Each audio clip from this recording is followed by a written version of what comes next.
Hey everyone, this is Chris, and you're listening to One Cross Radio.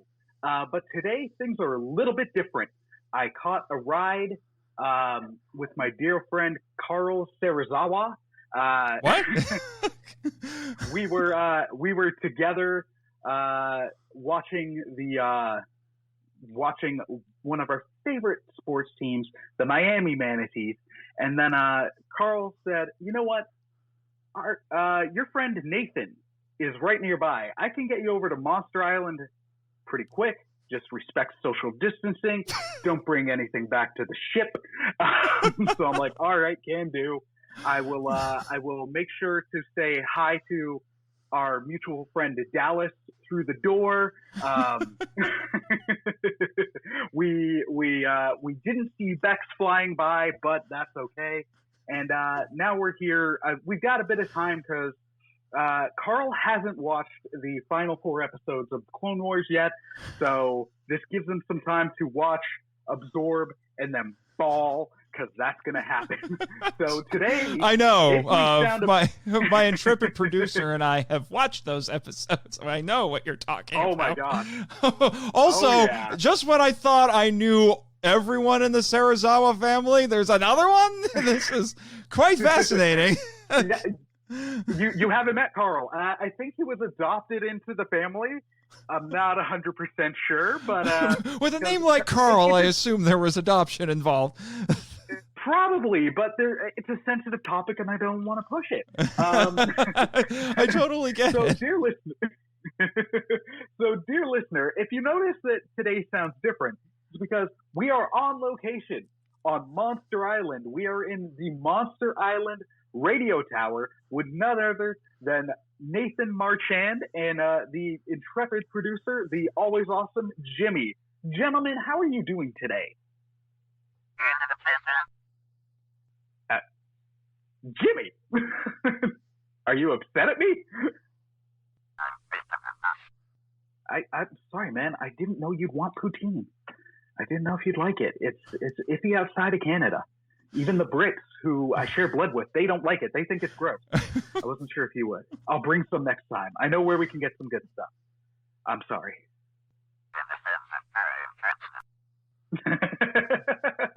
All right. I'll also bring you some, let's see. No, you got all this good trick stuff. What?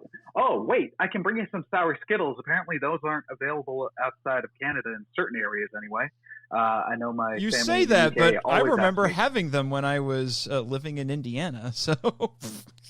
Okay. No, see, when I go to the States, you guys have like 30 extra types of cereal. Your aisles go on for ages. You have A&W root beer Pop-Tarts. Even I haven't seen those. What is this crazy talk? They're amazing. They taste delicious. They're gonna give you diabetes. Okay, if you're gonna bring up Canada and cereal, I got a funny story for you. When I was in high school,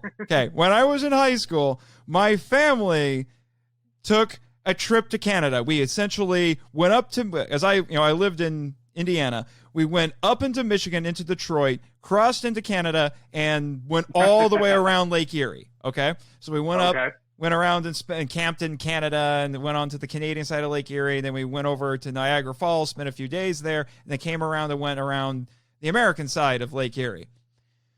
We went to a grocery store during the trip to get some cereal. And apparently everything in Canada is in both English and French. So we found a box of Captain Crunch that on the front said Captain Crunch, and then you turned it over and it was the exact same picture as the front, but in French. So it said Capitaine Crunchy.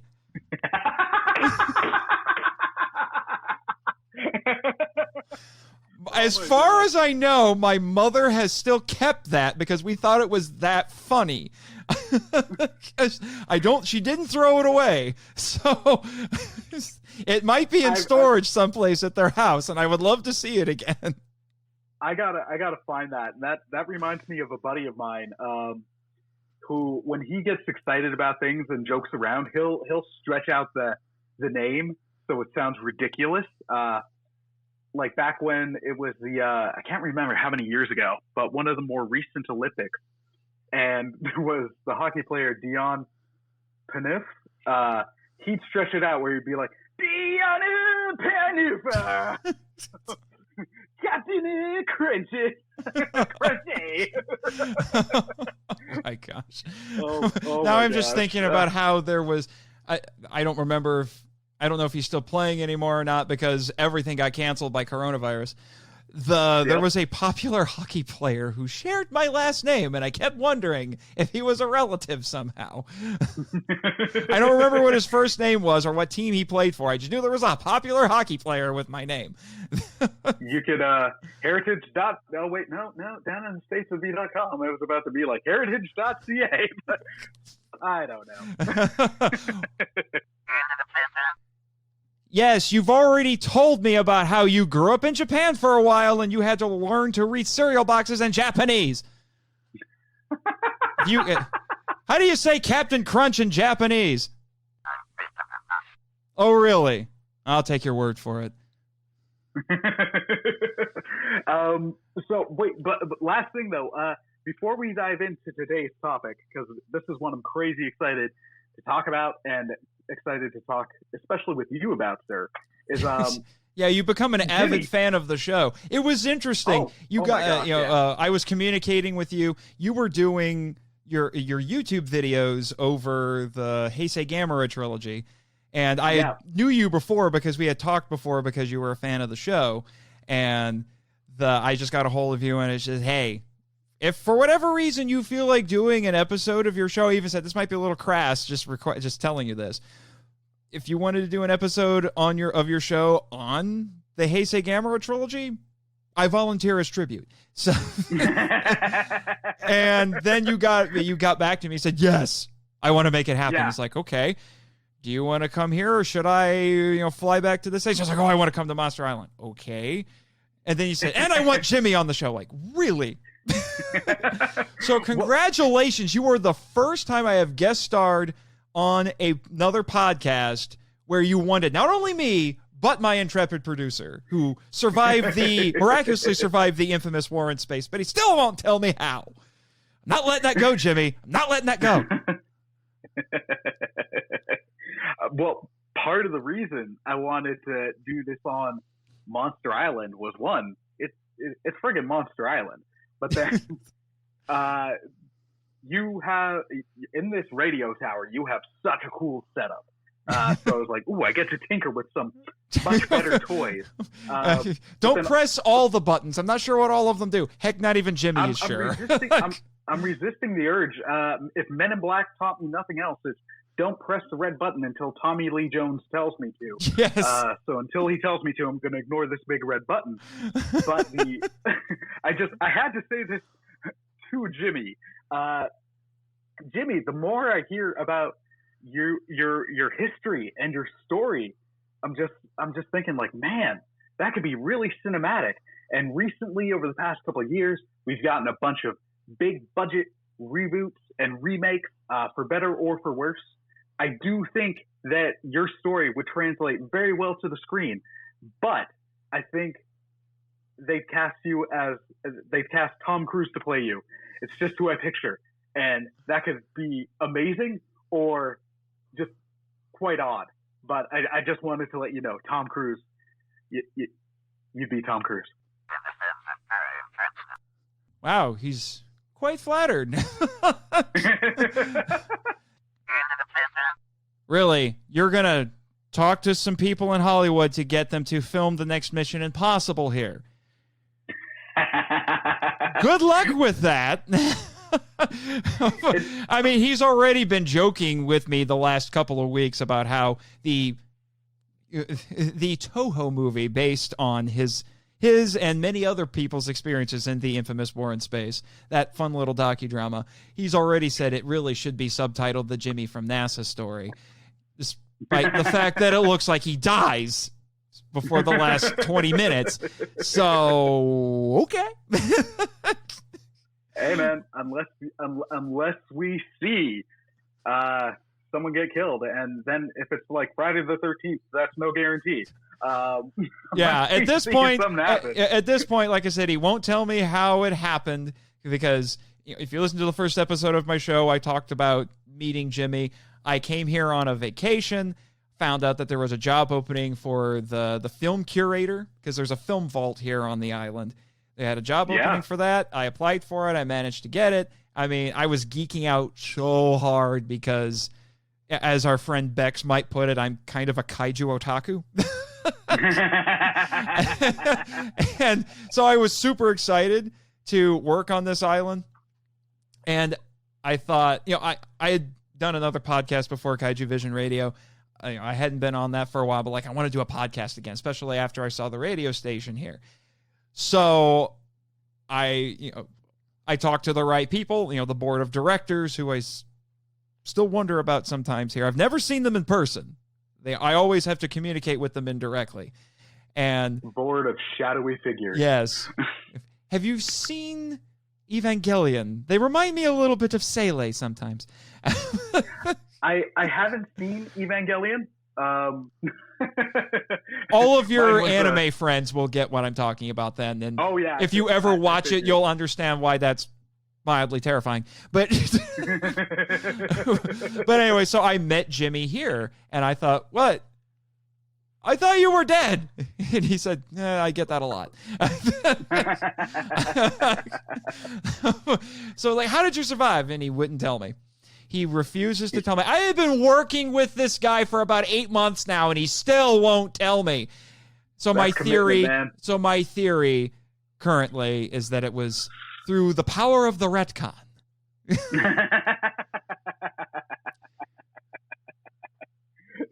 Through the power I was going to say, if Jimmy was a movie, he'd be saving it for the sequel. Be sequel baiting hard. Sequel baiting hard. All of that to say, you're joining me here today because you want to do a bit more of a deep dive into 3 of the films starring one of our most popular kaiju residents here on the island. We have a lot of people who come to the Monsterland Resort just to see the friend of all children, the guardian of the universe himself. Guardian of the universe, not guardian of the galaxy. That's a whole other thing. We can't get sued, man. We can't get sued.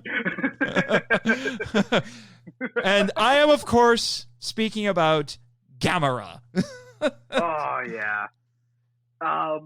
So before we dive in, I'll just say now, and I shared some of this in the quick thoughts videos I was doing. Gamera is a kaiju that I was peripherally aware of. There's ones that but you haven't necessarily seen. Well, heck, they even dropped Gamera in as a reference on The Simpsons, which shows the impact that he's had on pop culture. Even though it's not as big as, say, Big G Godzilla or Kong, Kong. Those are our big 3 here on the island. Most people come to see those 3. Oh yeah. Although if Ghidorah was around, I'd be like, all right, I'm terrified, but I gotta do this. Ghidorah is around. He's here on the island. You should have saw him when the kaiju threw their Christmas party. If you listen to episode 7, I mentioned that apparently Ghidorah's favorite Christmas carol is We Three Kings. That checks out. Ghidorah does seem to have an inflated sense of self until he is just completely beaten down remorselessly by a bunch of monsters. It should be noted, in most of his recorded battles, it took more than one other kaiju to defeat him. Oh, yeah. He makes sure to remind everybody, all of his neighbors here on the island, he makes sure to remind them of that often. Just maybe with the caveat of don't destroy all monsters me. That got uncomfortable real quick. Yeah, he still hasn't forgiven them for that, no. I can't blame him, man. Like, that was brutal. Yeah, he's still a little salty about that. Yeah, I've seen the video. Yeah, no, I can't blame him. But back to Gamera. Like, yeah, Jimmy, stay on target. Got it. All right. I've been on such a Star Wars kick that I'm going to resist that urge. Yeah, with Gamera, I hadn't seen any of Gamera's movies proper, but then through a YouTube channel that I know you enjoy, Up From the Depths. Yes. I went through all his Godzilla reviews. Then once he was finished Godzilla, he moved into Gamera. So I was like, okay, even though I know nothing about these, I want to sit along for the ride because I enjoy this guy's reviewing style and his clear passion for the monsters. If I remember correctly, you would have been in the same boat as him for the most part, because I think he said in his intro video for those that I think he had seen the Heisei Trilogy, but he hadn't seen any of the others. So it was all very new for him. Which that is brave territory. Because as I was along for the ride, having not seen any of them, but as my kaiju fandom has grown, and I've gotten a little bit more involved in the kaiju fandom community, I've heard so many good things about the Heisei Trilogy. But I was still a little bit skeptical, just because it's like, all right, how is it going to be that good? Because so many times within any movie fandom, you'll hear people, and myself as well, I'm so guilty of doing this, being like, this is amazing. Like, this is insane. I've been doing that about Clone Wars for the past, 2 weeks. But still, a little bit skeptical. Yes, Jimmy. It's supposed to be pronounced Heisei. He's a stickler for getting the pronunciations right. Trust me. I know. You are not the only one who said it wrong, though. Trust me. My apologies, Jimmy. I will try. He might have been inspired to do that because as I've been telling him, as I've been listening to your show, you enunciate like a Brit. So, and it threw me off a little because you would say things like again instead of again and bean instead of Ben. Then I'm like, why the heck is he? Oh, he's from Canada.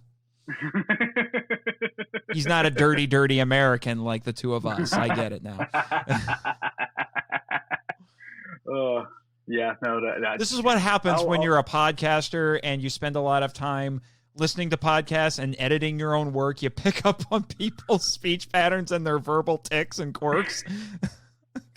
Well, it's for me also, just to go down this rabbit hole a little bit, I will go my whole life having read something and thinking I know the pronunciation of it just based on reading it, and then you'll hear it out loud and you're like, whoa, what?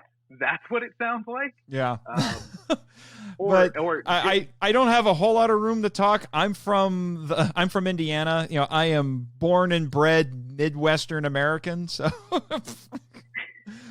well, Jimmy's from New York, so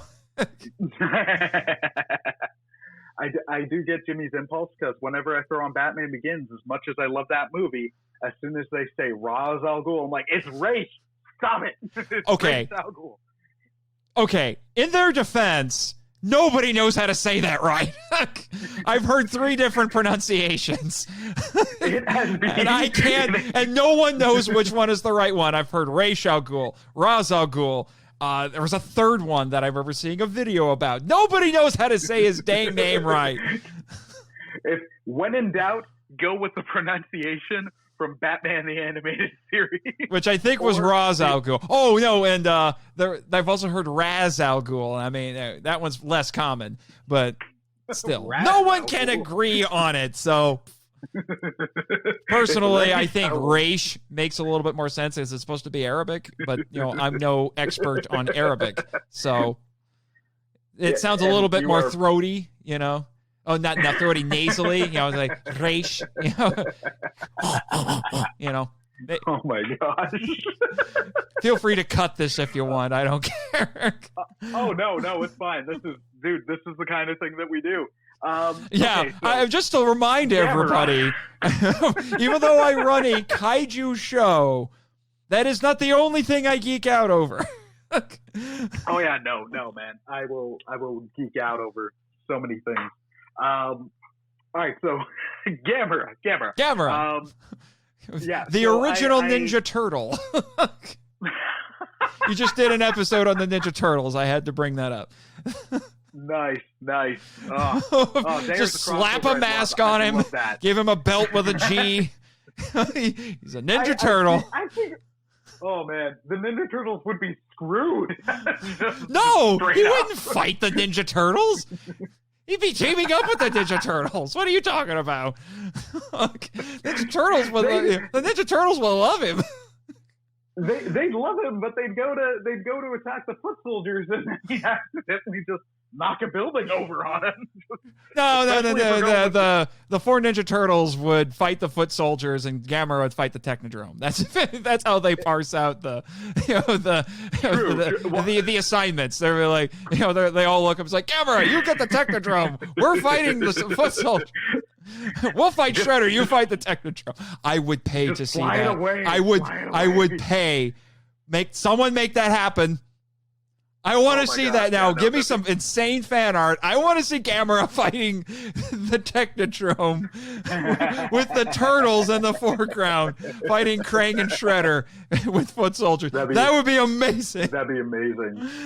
And put a little mask on Gamera and everything, so he's like a full-fledged Ninja Turtle. Gosh, that would be amazing. That would be the non Heisei. I butchered it. Heisei.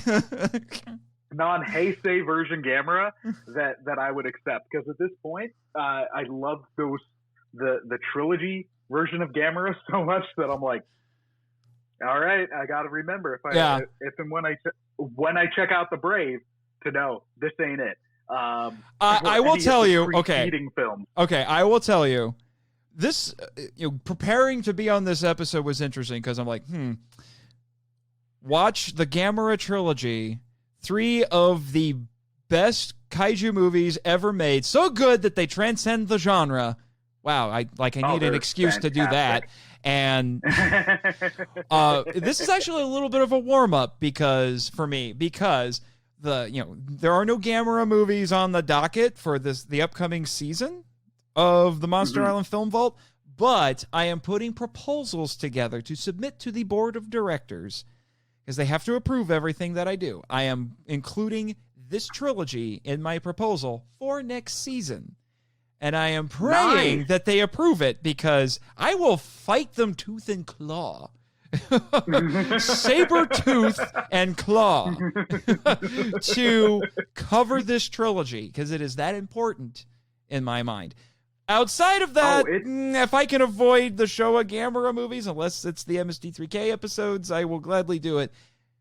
The Brave is actually kind of a distant fourth to the Heisei trilogy, I would say, if you actually ranked this trilogy, the Brave is a distant fourth. The Brave is essentially a Showa Gamera movie, except good. Because it has a lot more of the tropes of a Showa Gamera movie, because it has a kid as the protagonist, but he's not obnoxious. He's not an obnoxious little kid. He's a likable little kid. Okay, good. It has a lot of charm to it. It's a kid's movie, but it has genuine charm, and if you hate it, you have no soul. I have concluded that. It's not perfect by any stretch of the imagination, but if you hate it, you have no soul. See, Jimmy agrees with me. That's 2 to your possible 1. I haven't watched it yet. I do want to watch it, and I will. It's just right now I'm in a big Star Wars kick, but then also I loved the trilogy so much that I'm like, oh, right now, that's my first and final impression of Gamera. Yeah, well, and you and I are in a similar boat. I don't know if I want it colored. Yeah, you and I are in a similar boat. I would see. I unfortunately I didn't grow up with cable, so I never saw the MST3K episodes with Gamera because there were 5 of them. And I would see Gamera movies sitting on the shelf at Blockbuster. Yes, I am that old. Shut up.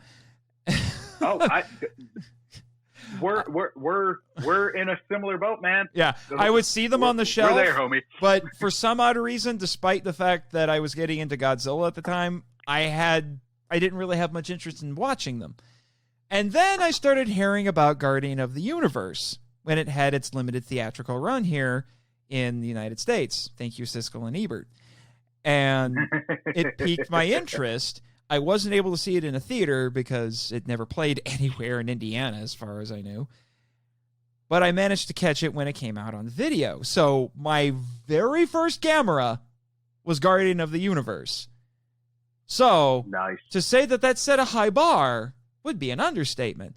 And then when I started to do things like subscribe to G-Fan magazine, I found out that Guardian of the Universe was the first of a trilogy, and there were 2 others, but they hadn't been released here. And that the story I was getting for many, many years, because it took me a while to actually see the entire trilogy, I heard that all they did was get better as they went. And that the third one in particular was so good, it transcended the kaiju genre, and even people who don't like kaiju would watch that movie and would really like it if they just liked fantasy movies. And so there was a lot of hype for me built up over multiple years about this trilogy. And I missed my opportunity because this trilogy's been released on DVD and Blu-ray twice now. Well, the first one was by ADV. Yeah. I missed those releases, unfortunately, for 2 and 3. They went out of print for a long time. And then Mill Creek put them out on Blu-ray, and that's the set that I have as my personal copy. And now Arrow Video is including them in their massive box set that put the whole kaiju fandom into a tizzy. They were losing their minds. one of my most popular memes for the podcast was themed around that, because this Arrow Video set is making the Criterion Godzilla set look like Minya by comparison. You could almost say. I mean, it is. There is no Minya hate on this show, just so everybody knows. We're nice to poor Minya. All right. All right, I'll agree. But all that Junior, being said, this if you want to actually see it, because I think the Mill Creek set went out of print too. Get yourself that Arrow set, because it is totally worth it, especially since they're giving this trilogy the star treatment on that set. It's supposed to be a lossless 4K transfer or something like that for all 3 of these movies. So, it looks like it's going to be outstanding, and I can't wait. I pre-ordered my set already, and hopefully it gets shipped out here to Monster Island. Okay, if all else fails, I'll send one of Jimmy's drones to wherever it needs to go to bring it back.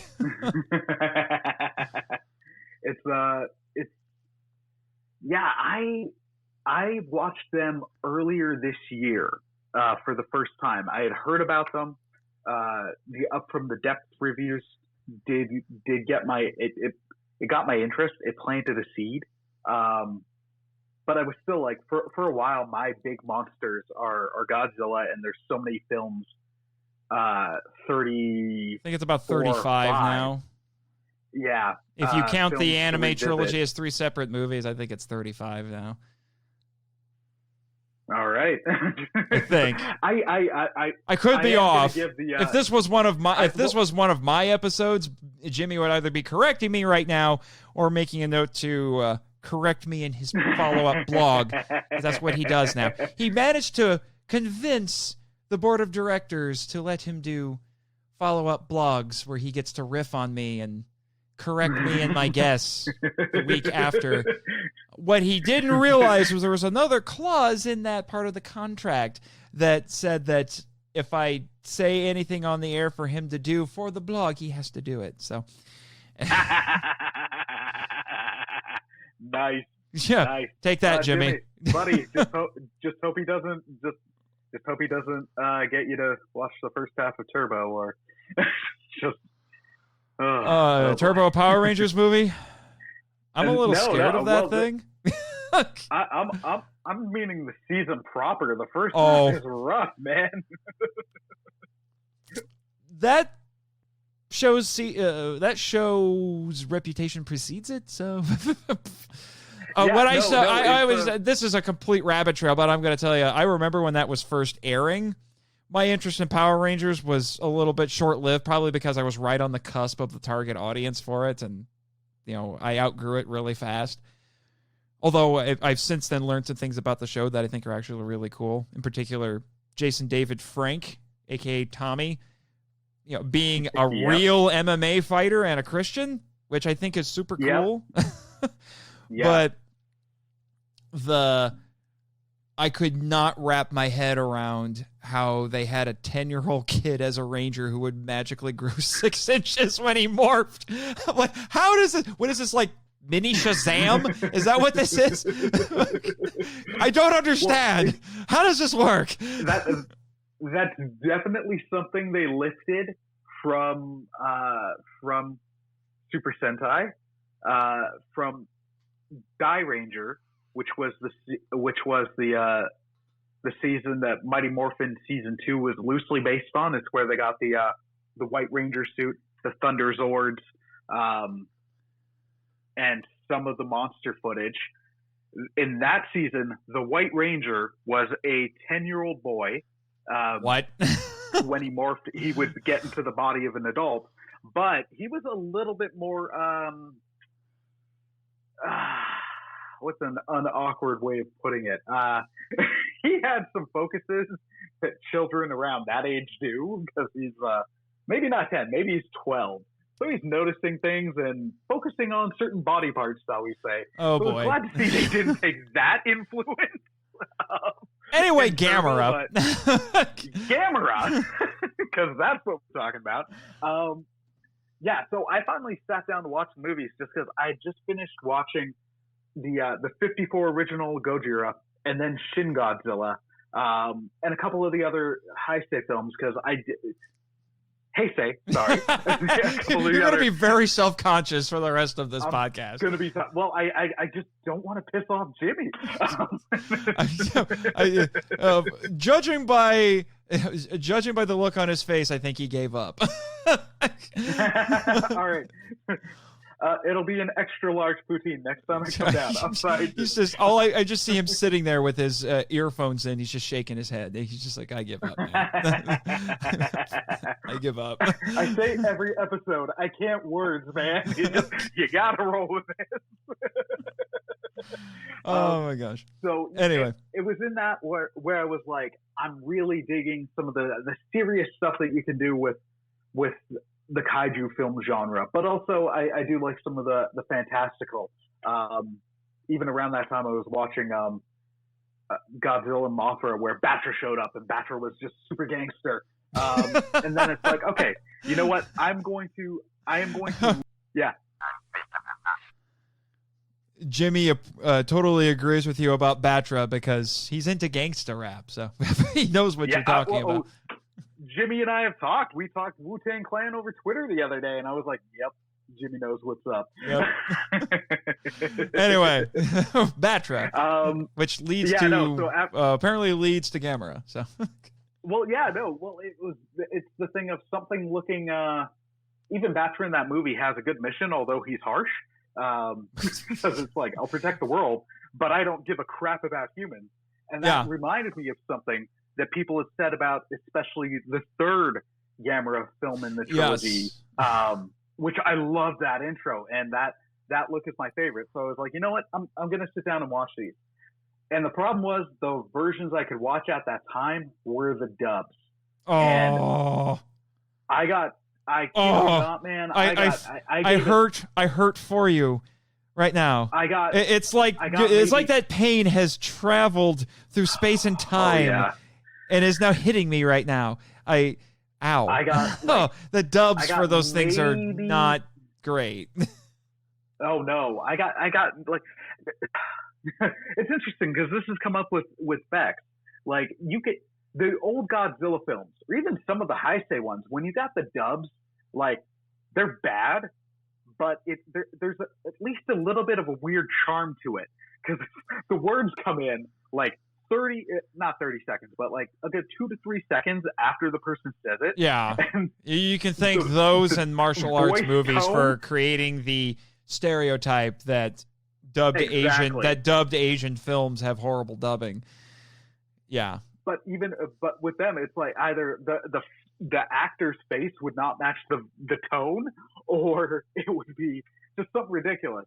Yeah. But with the Gamera dub, it was pretty close to matching, but it was just the characterization they were having the actors act was so bad, especially the inspector guy, who I dug a lot more in the original that you could watch with subtitles. Yes. So I got like 40 minutes in, and I was like, okay, I see the technical stuff about this, but this is rough. I can't do this. So I gave up. I'm guessing. I'm not 100% sure. I probably should have researched this. I didn't know you were going to bring up the dubs, but in all likelihood, what it probably was Toho commissioned a studio in Hong Kong to do the international dubs on the cheap. Well, not Toho, probably was Daiei, although Toho distributed these movies, which is why it's a little odd. But the Toho, I'm guessing they probably did the same thing. They had it dubbed in Hong Kong. They would do it on the cheap, and they would just grab whoever they could to do it.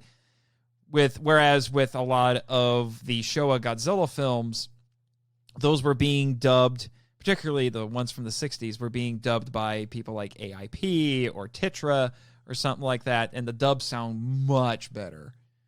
Much better. Yeah. They actually took more care, not only with the translations, but with the actual acting. So they were substantially better. But then by the 70s, that wasn't happening a whole lot anymore, so the dubs that you get for 70s Godzilla movies were most likely made in Hong Kong, which is why they're not great. and all the Heisei movies were done for the Godzilla movies were done the same way, and the Millennium movies were the same. They just it's kind of terrible. Yeah. Although Godzilla 2000 did get dubbed by Sony itself in the United States. Well, so the dub for Godzilla 2000 is actually pretty good. You can get good dubs. Shin Godzilla's dub, I think, is good. It's weird. Just watching. It is weird because it was dubbed by Funimation, so and they used their cadre of anime actors. So it sounds weird to me because it's like they're still dubbing an anime. I'm like, this is live action. These voices don't feel right. But I think it lends itself to it, though, just because even though I haven't seen Evangelion, I know that some of the influence from the director and a writer and producer were there because they worked on that, and they worked on Gamera, or one of them did. Shinji Iguchi. Shinji Iguchi. There we go. Who Thank I have you. met. I met him at G-Fest. I actually shared a picture with you that I took with him. He was the co-director on Shin Godzilla, and he was the special effects director on this trilogy, which is why the effects are fantastic. Oh you want to hear something mind-blowing? Yeah. These movies were made with half the budget of a Toho Godzilla film from the 90s, and they look 10 times better. Which is a lesson in friggin' filmmaking. Yeah. The genesis of the genesis of this trilogy is absolutely fascinating because I've met the director as well, Shusuke Kaneko, who went on to do a Godzilla movie as well. Godzilla, Mothra, and King Ghidorah, giant monsters all out attack, because no one at Sony thought maybe we should shorten that title. But but he got his start actually doing dramas. But he was a Godzilla fan, and he went to Toho, and he said, I want to make a Godzilla movie. But he never got a chance to do it. And then I don't remember all of the details, but eventually he got offered the chance. He didn't get a Godzilla movie, and then he got offered the chance to do Gamera by Daiei. And he thought, really? Yeah. I don't like the old Gamera movies. They're stupid. Essentially. I'm paraphrasing, but that's essentially what he didn't like him. He thought the old Gamera movies were silly, and he didn't like them. So he's like, okay, fine, but you're going to let me. Eventually, it got to the point where he told him, if I'm doing this, I'm doing what I want. Because originally they wanted that when they're like, we want to reboot this, but we want to make it like the old movies. We want it to be comical. We want it to be for kids. And he said, no, I'm not doing that. And he won out, and he got to make the movie he wanted. And I'm telling you, I think Toho noticed, because this movie, the first one, Guardian of the Universe, came out just a few months after Space Godzilla. And I think the guys at Toho watched it and they thought, crap, we need to up our game a little bit, which is why the effects in Destroya look a little bit better. But it still doesn't come anywhere close. Here, for some people, I call this a hot take, even though there are people like Jimmy who would tell me that this is about as hot a take as Mr. Freeze. But for the 4 years that these movies were coming out, this trilogy was coming out, and there were no Godzilla movies other than Destroya, in 1995, because both Guardian of the Universe and Destroya were 1995. Gamera was the king of the monsters, as far as I care. He took the crown from Godzilla.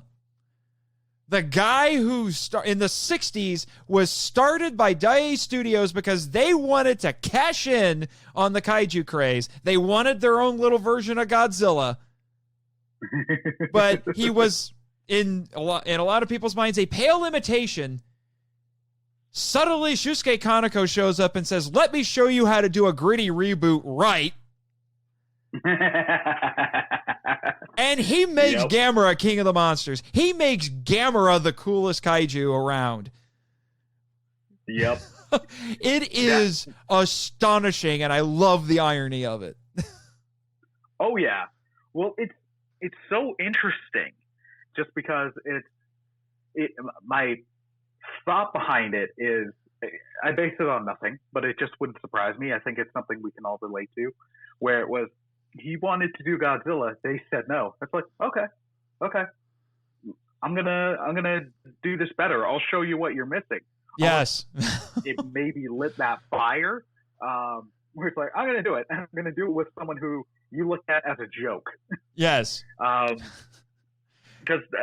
what's interesting with Gamera, gone on to learn through Up From the Depths and other YouTube channels, is that up until the final one or two of the original Showa run, they were successful. I mean, it was kid movie focused stuff, and I think you could make the argument it definitely had an impact on Godzilla, just with showing that audience, like, oh hey, we can. Any studio would be like, oh hey, there's money to be made from there. Let's go for it as well. But it's still, even though they were making money, they weren't causing a dent in anything to Godzilla.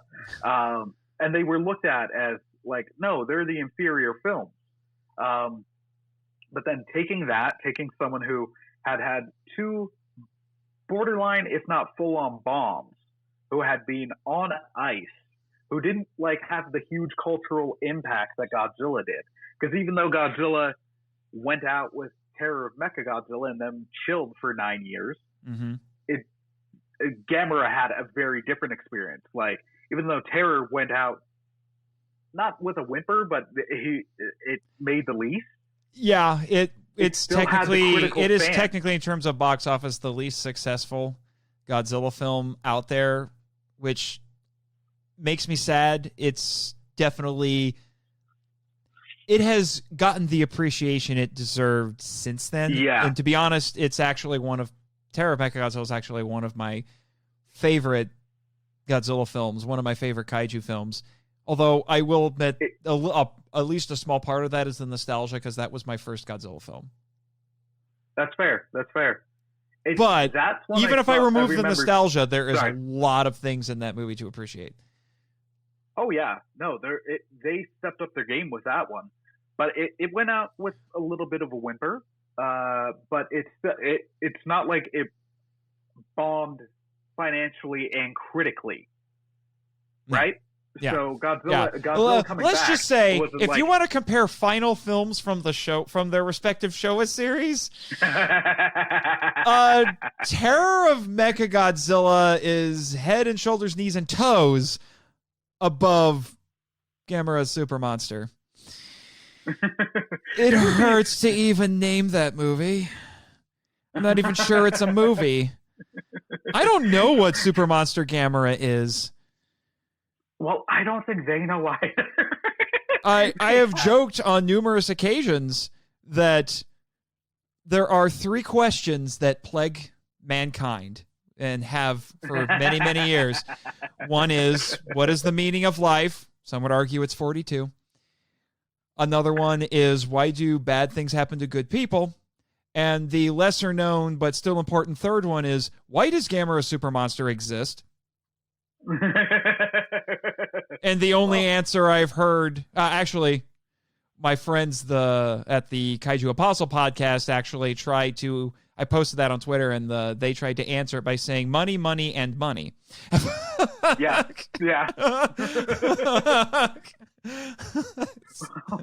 That's I'd have to agree with them. I was like, it's a bad answer, but it seemed to be like, well, we need some money. I have this. Hey, we got this property that made money. Yeah.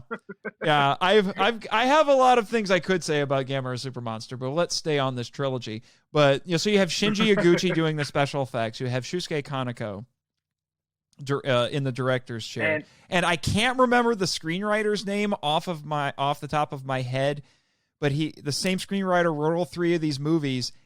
And you know what he's actually really well known for? Anime. Interesting. In fact, he wrote, the thing he's most well known for outside of this trilogy is he wrote the original Ghost in the Shell movie. Huh. Yeah. That's on my to-watch list. I haven't seen it yet. Oh, it's fantastic. It's a classic of anime. You owe it to yourself. You owe it to yourself. It's like that and Akira. Even if you end up not liking Akira, if you like anime, you should watch it once. I saw it when I was in college, and once was enough. So it's not a movie I return to a lot, but I understand its significance. We've got there's a couple of those, but to varying reasons, like whether or not you revisit them. Sometimes it's like Ghost in the Shell. I would watch Ghost in the Shell. I would watch again. I'm not in the big rush to see Akira again, but one just because I'm going down this rabbit hole. One where I'm like, okay, it's a fantastic film, but I don't feel like my day being ruined. Is Schindler's List, where it's so amazingly made. My wife hadn't watched it, and then we were talking about it. She's like, "You make it sound so good." I was like, "Because it is." She's like, "Do you want to watch it?" I'm like, "Look, we're gonna need to watch like 4 hours of Community afterwards, just to kind of recover, just to feel some semblance of happiness if we don't want to go to bed horrifically depressed. Like, if you're down for that, let's do it. Like, but just that heads up." And yeah, we watched about 4 episodes of Community after. We're like, all right, let's find the happiest, most joyful episodes.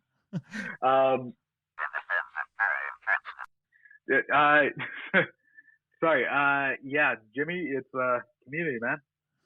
It helps you feel good after a very upsetting movie. Yeah, for him, it's Baby Yoda. Apparently, Baby Yoda can cure his PTSD. I'm a little confused by that, but then I remember it's Baby Yoda. Well, yeah, Baby Yoda cures all. Yeah. That's a cash cow that I will happily ride, and here, take my money. Yes, this is something I didn't know I needed. Yeah. But yeah, so you have this very interesting creative team that came together, and I really do think it was lightning in a bottle, but it was lightning that got caught 3 times. Try to do that. And this is one of the absolute few film trilogies, I should say, I can think of where each one gets better. Although, I do think, and I don't care, okay, the official U.S. title for Gamera 2 is Attack of Legion, which I think is silly. The original Japanese title is infinitely cooler. It's Advent of Legion. So as far as I care, it's Advent of Legion. Yeah. And it missteps in one department. The guy from Up From the Depths brought this up, and I totally agree with him. Advent of Legion is better in every regard from Guardian of the Universe, except for the characters. The character work, in my opinion, is not as good in Legion. And then you get to Gamera 3, and everything's better. It's just like, oh my gosh, it just all explodes in awesomeness in Gamera 3. I was going to say, you took it even a step further. When I was first thinking about it, I was like, this is one of the few trilogies that, like you said, it actually gets better as it goes.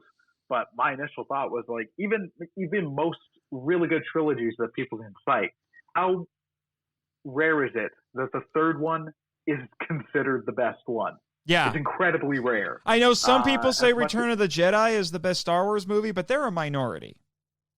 The best of the original trilogy, I should say. Yeah, I've heard some people say Return of the Jedi is the best of the original trilogy. They're a minority. Most of the time it's Empire. But that's the closest I can think of. You can point at the prequel trilogy and be like, Revenge of the Sith. Revenge of the Sith is definitely the best of that trilogy. But that's not a compliment you should hang your hat on. Although, and then some people would argue that, and I'm thinking of more. Some people would say Last Crusade is the best Indiana Jones movie. It's either that or Raiders.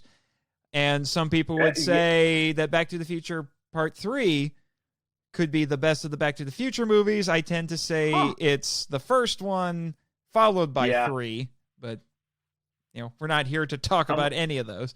No.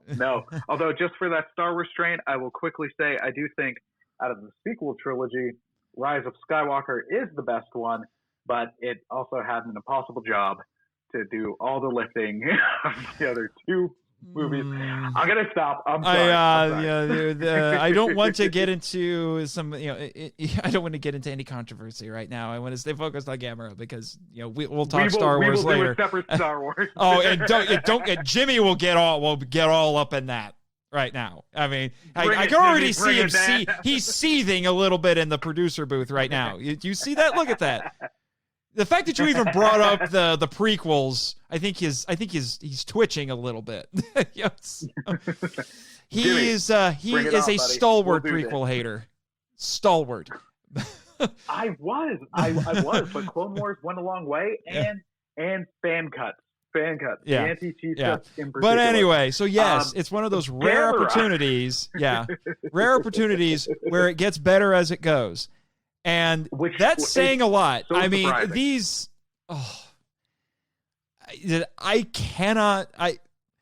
There are only a handful of kaiju movies where I tell people, if you're not into this, you have to see these. Like if the proposal that I will be sending to the island's board of directors will be, I want to talk about this trilogy, and I want to screen every single one of these to my entire core group of co-hosts. So if you listen to, and by that, if you listen to episode 2, which is King Kong 33, that is my core group. Those are the ones that I want to bring back as often as I can to show things. And I want all of them present for that because these movies are so good they transcend the genre. I mean, King Kong 33 is important just as an American movie. Ignore the fact, ignore genre, ignore it completely and its influence on gobs of things. But in the case of my show, the kaiju genre, Ignore all of that. It is just an important American movie, period. And I feel the same way about this Gamera trilogy. It is so good, especially when you get to 3, that I think everyone should see it. The only barrier I can see at that point is if you just don't like fantasy movies. If you don't like fantasy movies, you won't like it. But if you are like, kaiju are silly, but I like fantasy films, you need to watch these because they are fantastic fantasy films. Absolutely. Oh, yeah. And I am astonished. If we're just going to talk about, I would love to really get into the thematic meat of these movies because there's so much to talk about. But just in terms of production value, like I said, half the budget of a Heisei Godzilla film, it looks 10 times better, and I attribute that to Kaneko's cinematography. He knows how to shoot these things and make them look good. Yeah. I don't know how he does it. And I think Higuchi is a big part of this too because he did the special effects. They make the suits and the miniatures look great, but then they find a way to shoot it so that it feels authentic. One of the distinctive features of the cinematography in these films that you start to see emulate. The Showa Godzilla films would do this to some extent, not as much as Kaneko, I think, really perfected it because you start seeing it in other things. This style of filmmaking has not really gone away when it comes to kaiju. He filmed them at low angles. He would put the camera into the miniatures, and he would have stuff in the foreground, buildings or something in the foreground when you're looking at the monster. So it really felt like you were on the street and you were seeing these things. And it really, it engrosses you. It puts the audience in that world, and puts you in the right perspective. You should be looking up at these things. They're so huge. It really communicates the scale. And then combine that with fantastic looking suits, fantastic looking miniatures, great performances from the suit actors. Heck, Guardian of the Universe is notable because Super Gauss, the big Gauss at the end of the movie, was the first kaiju ever played by a woman. I didn't know that. That's awesome. I looked up her name. Her name was, pardon me if I say the name wrong, it is Yumi Kaneyama. Yeah. She did a great job. Yeah. I can only think of one other kaiju movie that had a female suit actor, and interestingly, it was GMK, also directed by Kaneko. Baragon was played by a woman in that, and if you ever see video of her, like B-roll footage of her playing Baragon, it is delightful. Absolutely delightful. But I'll definitely have to look that up. But the thing is not only is the monster stuff great, the mythology behind this movie is fantastic. It is very well thought out. The world building is fantastic, and so the universe that it takes place in is great. But the other thing that really elevates it is the story, and the characters are amazing. This is a testament to why good characters are important in kaiju movies. And every single time I hear people talk about how, I don't want humans in my kaiju movie, I just want to see the monsters. Shut up!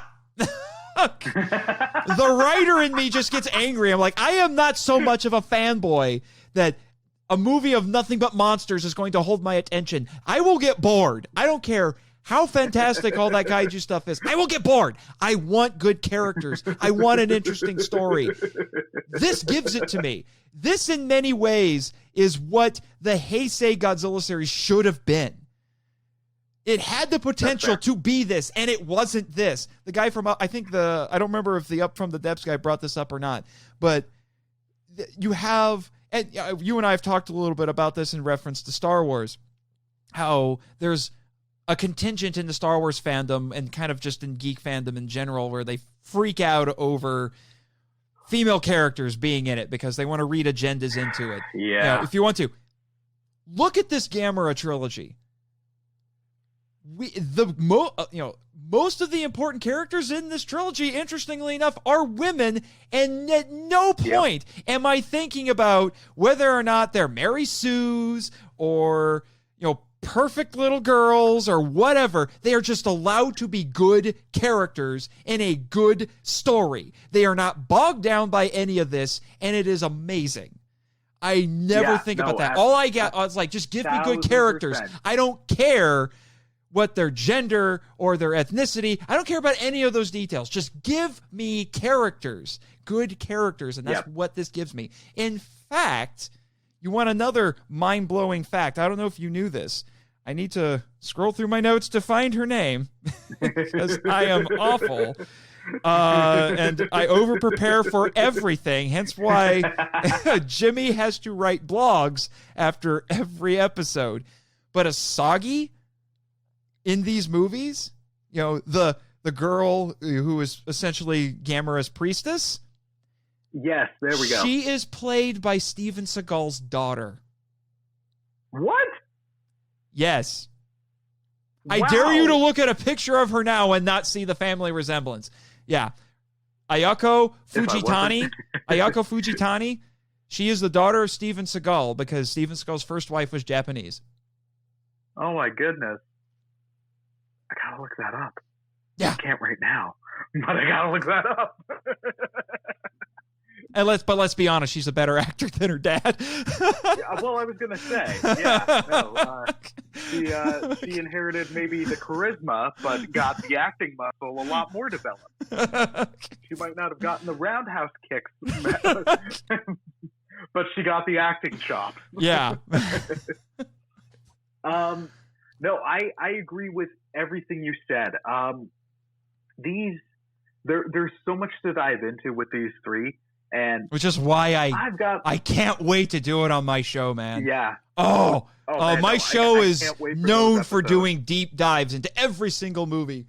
Even if you may not necessarily want a deep dive. I mean, my latest episode as of this recording is with our friend Bex for Rebirth of Mothra. That episode is 2 hours and 15 minutes. I'm guessing most people didn't think I need a 2 hours and 15 minute deep dive into Rebirth of Mothra. Well, you're getting it anyway. There you go. Well, I'm excited for that just because whenever I do deep dives on my show, it's, hey, I'm gonna maybe go for 2, maybe a little more hours. The goal is like an hour and a half to 2 hours, but it's gonna be basically about a whole franchise. So I give you more details than most of the people who listen to my show have those details, but in comparison to your show, I'm like, mine's a micro dive. You go into the kiddie pool, it's really wide, but it's a foot deep, or I guess. Well, yeah, it's like here's I'm giving you that starter, that little bit to whet your appetite, and then it's like, all right, now that you're hungry for more, this is where you go. Monster Island Film Vault. And I will tell you, I have a lot of friends in the Kaiju podcasting world, and I don't know, because my first podcast, Kaiju Vision Radio, we did deep dives. It's where I learned a lot about how to do my podcast now from being on that show. And I'm kind of wondering I don't know if it was because of that show or if this is just a general trend with the fandom, but there are more people wanting to do deep dives and understand these movies, not only as fans, as American fans, but to understand them in their original context, which is one of the pillars of my show's philosophy. Jimmy and I spend a lot of time talking about this, but we're about film appreciation. We're not a review show. We're a film appreciation. We're about having discussions about the films and not assigning a rating to them. There are plenty of podcasts that do that. I want to learn things about these movies and use them as a way to talk about history and culture, whether it's my own country's history and culture. I've gone through all of the King Kong movies. There would be some people say, well, why would you want to do that? Why do you want to talk about King Kong 33 and then have a whole segment dedicated to the Depression. Doesn't everybody know that? I'm going to tell you right now, they don't. No, exactly. There are people who don't know the history of their own country. And that's the thing that you have to keep in mind when you're looking at classic films or foreign films. And it's doubly true when you're looking at classic foreign films. Oh my gosh, yeah. You as an American, or in your case, a Canadian, crazy Canuck. That's not a slur or anything in Canada, is it? You didn't have to get... What? You could have said you as a North American. Didn't have to get all attacky. I was just wondering, like, is Canuck a slur or something? But you have a hockey team called the Canucks. Sure, but it can be. But we do have the Vancouver Canucks. So. Yeah, whatever. Moving on. You can edit that out if you want. But no, yeah. All that to I riff because I love. Oh yeah, no. But anyway.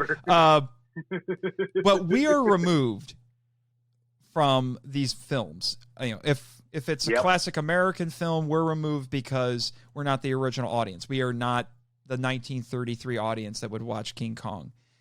The Godzilla 1954. We are not the 1954 Japanese audience. There is a barrier between us because we are not the intended audience. So I think a lot of people miss a lot of things because they're looking at it through their own cultural standpoint and they're not understanding these movies as they were originally intended.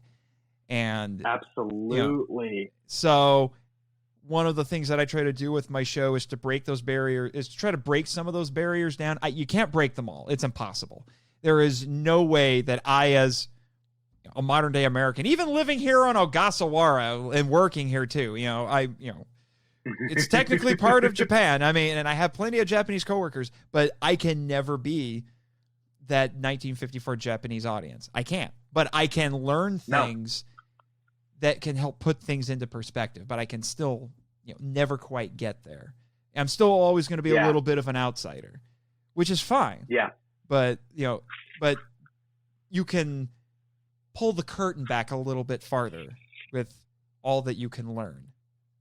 If that makes sense. Absolutely. Oh no, it does. I think why we're there now is just with how we consume media has changed. Because even to point at a kaiju film, up until the early 2000s, the original Godzilla, with all its deep meaning that had been lost in the King of the Monsters cut. That's all they had. But then when it got released, suddenly there was a new audience to it, right? And now we live in now how we consume media, we binge, we podcast, we go to YouTube series.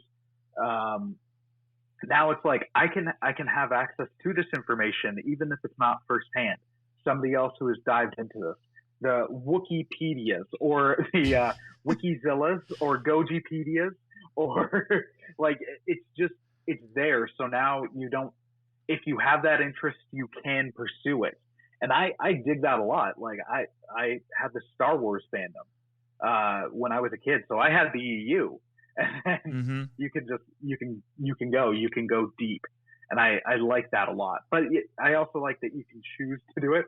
But there's times where I'm like, nah, man, I'm just here for the French fries. I'm not here for the steak. But then other times I'm like, yo, give me 5 steaks. Like I am here to dine and learn about. If I'm going with the steak analogy, that I'm here to learn. Maybe I shouldn't eat 5 steaks, but I'm gonna try it. If we're gonna use the food analogy here, I would say most of the say the Showa Gamera movies. That's probably candy. A lot of really sugary candy. They might be fun in the moment. You'll get a little bit of a buzz from it, but it's not good for you. This trilogy, oh my gosh, it's 5-star dining by comparison. Well, I was gonna say to go with a food analogy, it might be, and don't get me wrong, I like McDonald's, but I know if I'm going to McDonald's and I'm dropping $2.50 on a double cheeseburger, which would be more like 50 cents in the United States, but yeah, when I was going down to a conference there, I saw you could get two like 50 McNuggets for $5. I looked at my buddy and I'm like, we can get 100 McNuggets for $10. That shouldn't be an option. We almost did it, but like my point is, I know when I go there and I drop $2.50 or 75 in the case of the US, like on a burger, I know what I'm getting. I'm going to enjoy it for that, but I can't then get mad and be like, hey, this doesn't taste like the $25 burger from Works Burger or Burger's Priest that melts in my mouth and is amazing and delicious. Yeah. But my apologies to all of your Canadian listeners for being the dirty, dirty American making Canada jokes. Hey, no, I do Into the Weeds, and Christian's working through some of his aggression. Don't worry. Again, it's okay. Again, I riff because I love. I have nothing against Canadians. Oh no, I know. but yeah. So this is such a fine trilogy, and I mean, like I said, I can't wait. I mean, you were telling me, because I was asking, I was like, what exactly do you want to talk about with these movies? And you said, oh, let's get into the themes and the spirit and the spiritual elements and all that. My gosh, dude, it was a little difficult to rewatch these and only take notes on the thematic stuff. And because I'm like, there's so much I want to talk about. There's so much I want to talk about. I was just freaking out. Well, and even with some and like, I'll tell you, you get to Gamera 3. Oh my gosh. I'm like, I'm having to pause the movie every 5 minutes to write out thematic stuff, because it's, oh my gosh, the third one is so thematically rich. I actually feel like the third one, you want to talk about cultural barriers, I feel like the third one, even though it's the best, I think it might be the least accessible to a non-Japanese audience, because there is so much Eastern mythology in there. Oh yeah. There's so much that the first time when I watched that, I thought, I had no idea that was actual Eastern mythology. I thought it was all fantasy stuff that was just being made up. Yeah. No, it's actual Eastern mythology that was being adapted to the story of this movie. Yeah. And it adds so many layers to it. Oh my gosh, yeah. And it's just, oh my gosh. Let's try going through this like one movie at a time, because that's how my notes are arranged. So the first note I have First note I have on here, and I think afterward I need to introduce you to Reverend Mifune, who is the Monster Island chaplain. I think you two would get along quite well. In fact, I told him about your show, and I think he started listening. So he sounds like an interesting chap as you were describing him to Beck. So I was like, okay, I kind of want to meet this gentleman. Yeah, he's not related to Toshiro Mifune, but Toshiro Mifune is his favorite actor. So there we go. And he's one of those rare Japanese Christians, so that's kind of a big deal. So anyway, the first thing I have on here is just a little point for us to talk about a little bit, is Gamera comes from the sea, like a lot of kaiju, because Japan is an island nation. The ocean is a huge part of Japanese culture. Because, and I can't take full credit for this. I have to give a shout out to the Kaiju Apostle a little bit about this, because they brought this up actually in one of their episodes for an unrelated movie. But the ocean, it traditionally, in pretty much all cultures, especially the cultures like say England, island nation, a lot of seafaring cultures, the ocean represents the unknown. It represents chaos. And that is actually imagery that you'll see in the Psalms in particular. It's used in the Bible a lot. They talk about how the sea is the unknown and it's chaotic and it's unknowable, but God is in command of all of it. Yep. And so in this case, like I said, Gamera comes from the sea, and a lot of kaiju come from the sea because it's representative of that. This vast unknown, this chaos. And they come out of that. Yeah. No. I'm sorry. I'm replaying the beginning in my head, actually. Just, Gamera showing up. And I'm also thinking of how that lends itself to the other main franchise where Godzilla always emerges from the sea. Yeah, well, and it's not just where them. he emerged on land. Yeah, but the thing is, it's not just them. Why do you think sea monsters are such a common thing throughout? Oh yeah, the folklore and mythology of for most of civilization. I mean, that's because that's what the ocean was. Oh yeah, and heck, we're all still terrified of the ocean. We've seen Jaws enough times.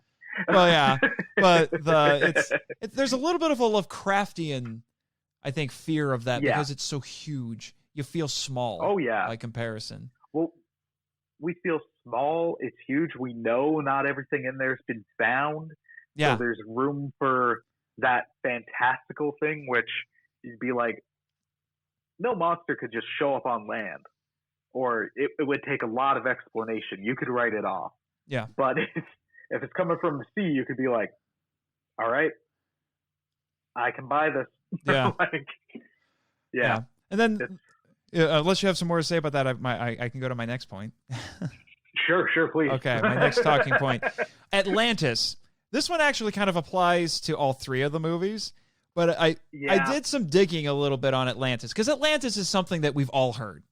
It pervades culture and history, and there's a lot of pop culture references to Atlantis. Aquaman, Namor, Stargate. Stargate had Atlantis.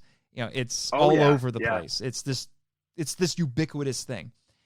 And in this, the origin of Gamera is that he was built by Atlantis. He was created by Atlantis because they made the Gauss in the first movie. The Gauss, if I remember correctly, I think the Gauss were a bioweapon of some kind, and then they got out of hand, so the Atlanteans made Gamera to deal with the Gauss. I think that's... you're... I could be misremembering that. Jimmy can yell at me later about it. There's something else I'm thinking about, but I've also... It could just be getting tied up into some of the other stuff I've been listening to a lot. Yeah. Yeah. So I definitely think... But what's interesting about that is that... create them, but then... Yeah. But what's interesting is they built Gamera to do this, but they created Gamera to do this, but it was too late. Their civilization fell thanks to the Gauss. So, Yep.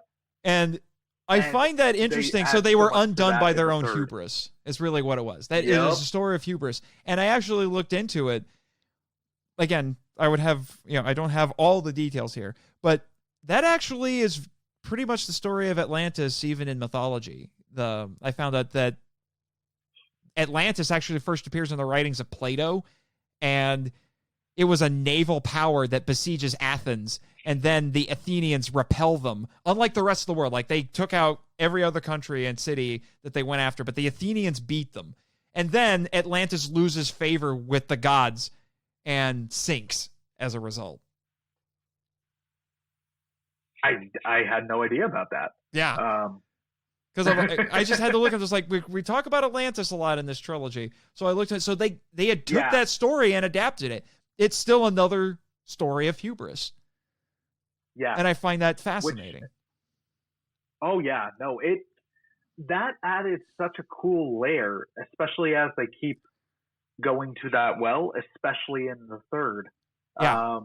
Where it's not just like, okay, it's a monster, and then here's this other monster here to save the day. It, like, there's still that part, but there's added depth to it that they keep going to the well and adding to, which, again, is one of the testaments to strength out of these movies.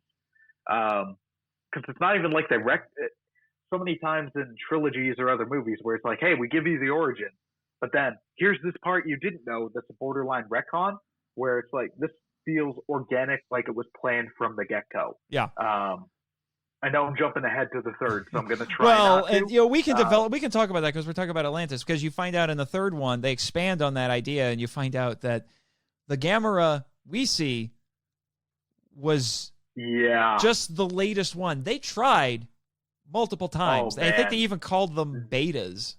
Even that, they because did. the beginning of that movie is they find they call it a Gamera graveyard. So there's all of these desiccated Gamera bodies. And you find out later that what it was the Atlanteans had to try multiple times to make a Gamera that worked. And they discarded all the rest of them until they got the Gamera that they thought that worked, but it was too late for them. I just find it interesting. So it's they make the Gauss in their hubris, and then they try to fix their own problem, and it's too late. Yeah.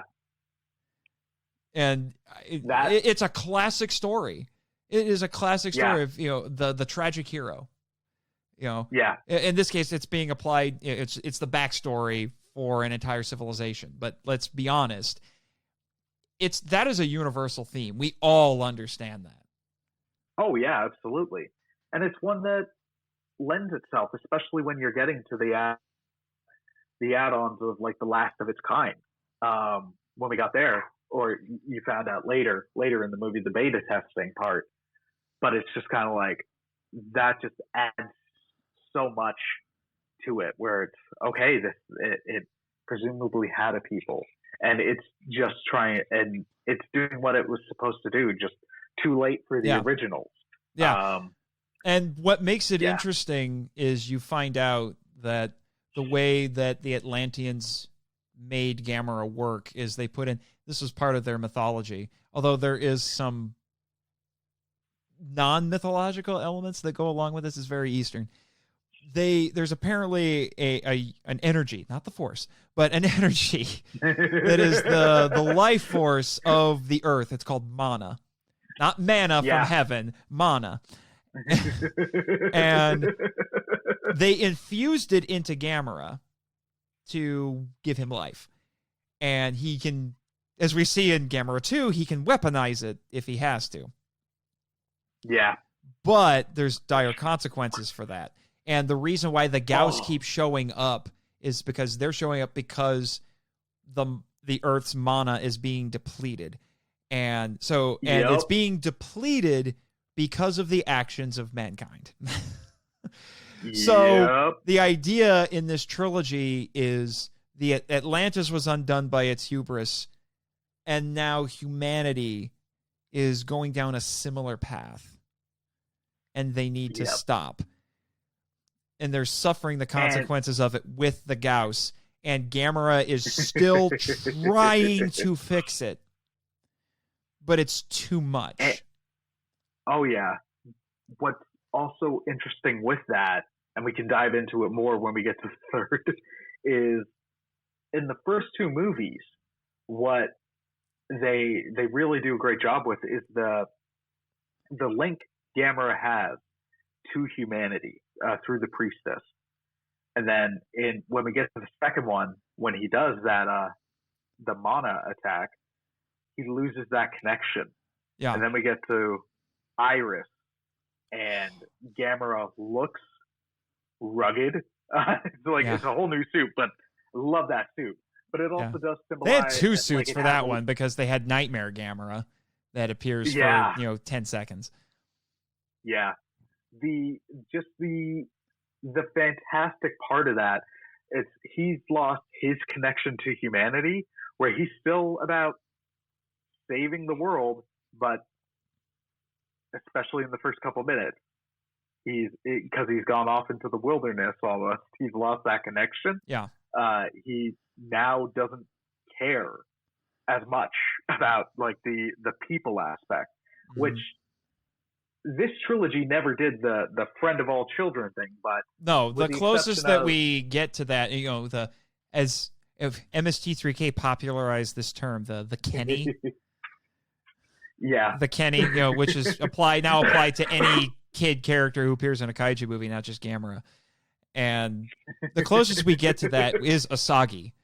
But I think that was Kaneko looking at that trope and thinking, how can I take that idea but approach it from a more mature, a more grown-up perspective? And it was, let's make the Kenny a teenage girl.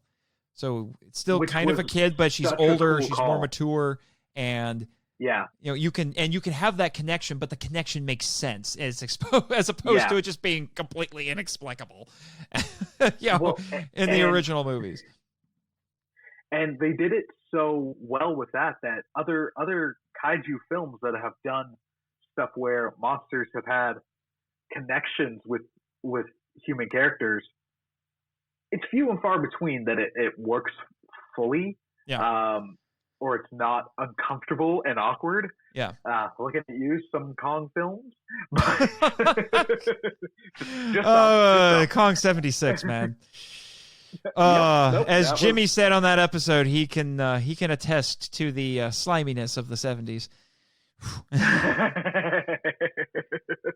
But this it worked, and it's testament to the performer, the actress, but also the writing, where there wasn't any time where it was just like, wait, what? Yeah. Like they did enough adding to it and then explaining it, especially as the films went on. Yeah. That even as you're watching, you see her feeling Gamera, but then especially when we get to the third one, right at the start, you're like, oh man. Yeah, it's like, not at that point, it's not a direct influence. connection. It's not a direct connection anymore by then, because, and that's actually my next point that we'll get into, but that bead that she has, it shatters at the end of Gamera 2, but so at that point, she still seems to have a connection with Gamera, but it's more intuitive, I guess you could say. It's more of I think he's going to do this, but I don't know for sure. So it's more like faith at that point. Yeah. She had this direct connection for a long time. She could feel Gamera. Exactly. She could hear what he's thinking. Then she loses that direct connection, and then it's more about faith.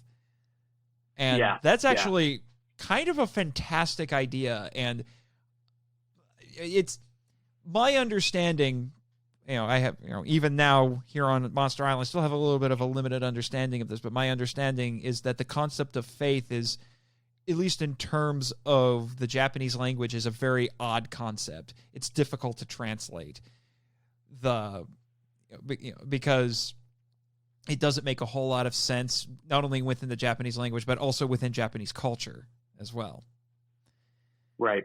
And so that I find that fascinating. And, I was thinking about this watching this trilogy in preparation for this. Asagi keeps getting called a priestess, but I actually thought, what might be a better term to describe what she does? Not so much priestess, more like prophetess. Let's be honest. Ooh. She's kind of like, what is she doing? I mean, she's kind of like an Old Testament prophet if you stop and think about it. What is she doing? She is putting forth what Gamera is doing, what Gamera has told her. She's telling everybody else what he's doing. The military, the SDF, all of them, they want to kill him, even though he's trying to help them out. But they're not listening. They will not listen. They still perceive Gamera as a threat. What is she doing? She's telling everybody, no, this is what Gamera is doing. So she is putting forth. She's prophesying, I guess you could say, in a way. Well, I was going to say she's reminded me a bit of the Apostles. Mm-hmm. Just basically to riff on what you were saying. Please do that. I bring that up. This is meant to be a discussion starter. I definitely think that's accurate, especially again in the third one, where when we meet Gamera in that third one, he is changed. He's a lot more rugged. It's the singular focus. Where in other stuff, he in the other two, he seemed to care more about the widespread destruction. He was a little more precise. But as Iris is growing and as the military is like, we got to take this down, like everything else be danged, she's like, no, he is good. I know he is good. He still wants to save us. Like, she's standing up for him. She's standing up for him at no worry for herself. She's delivering.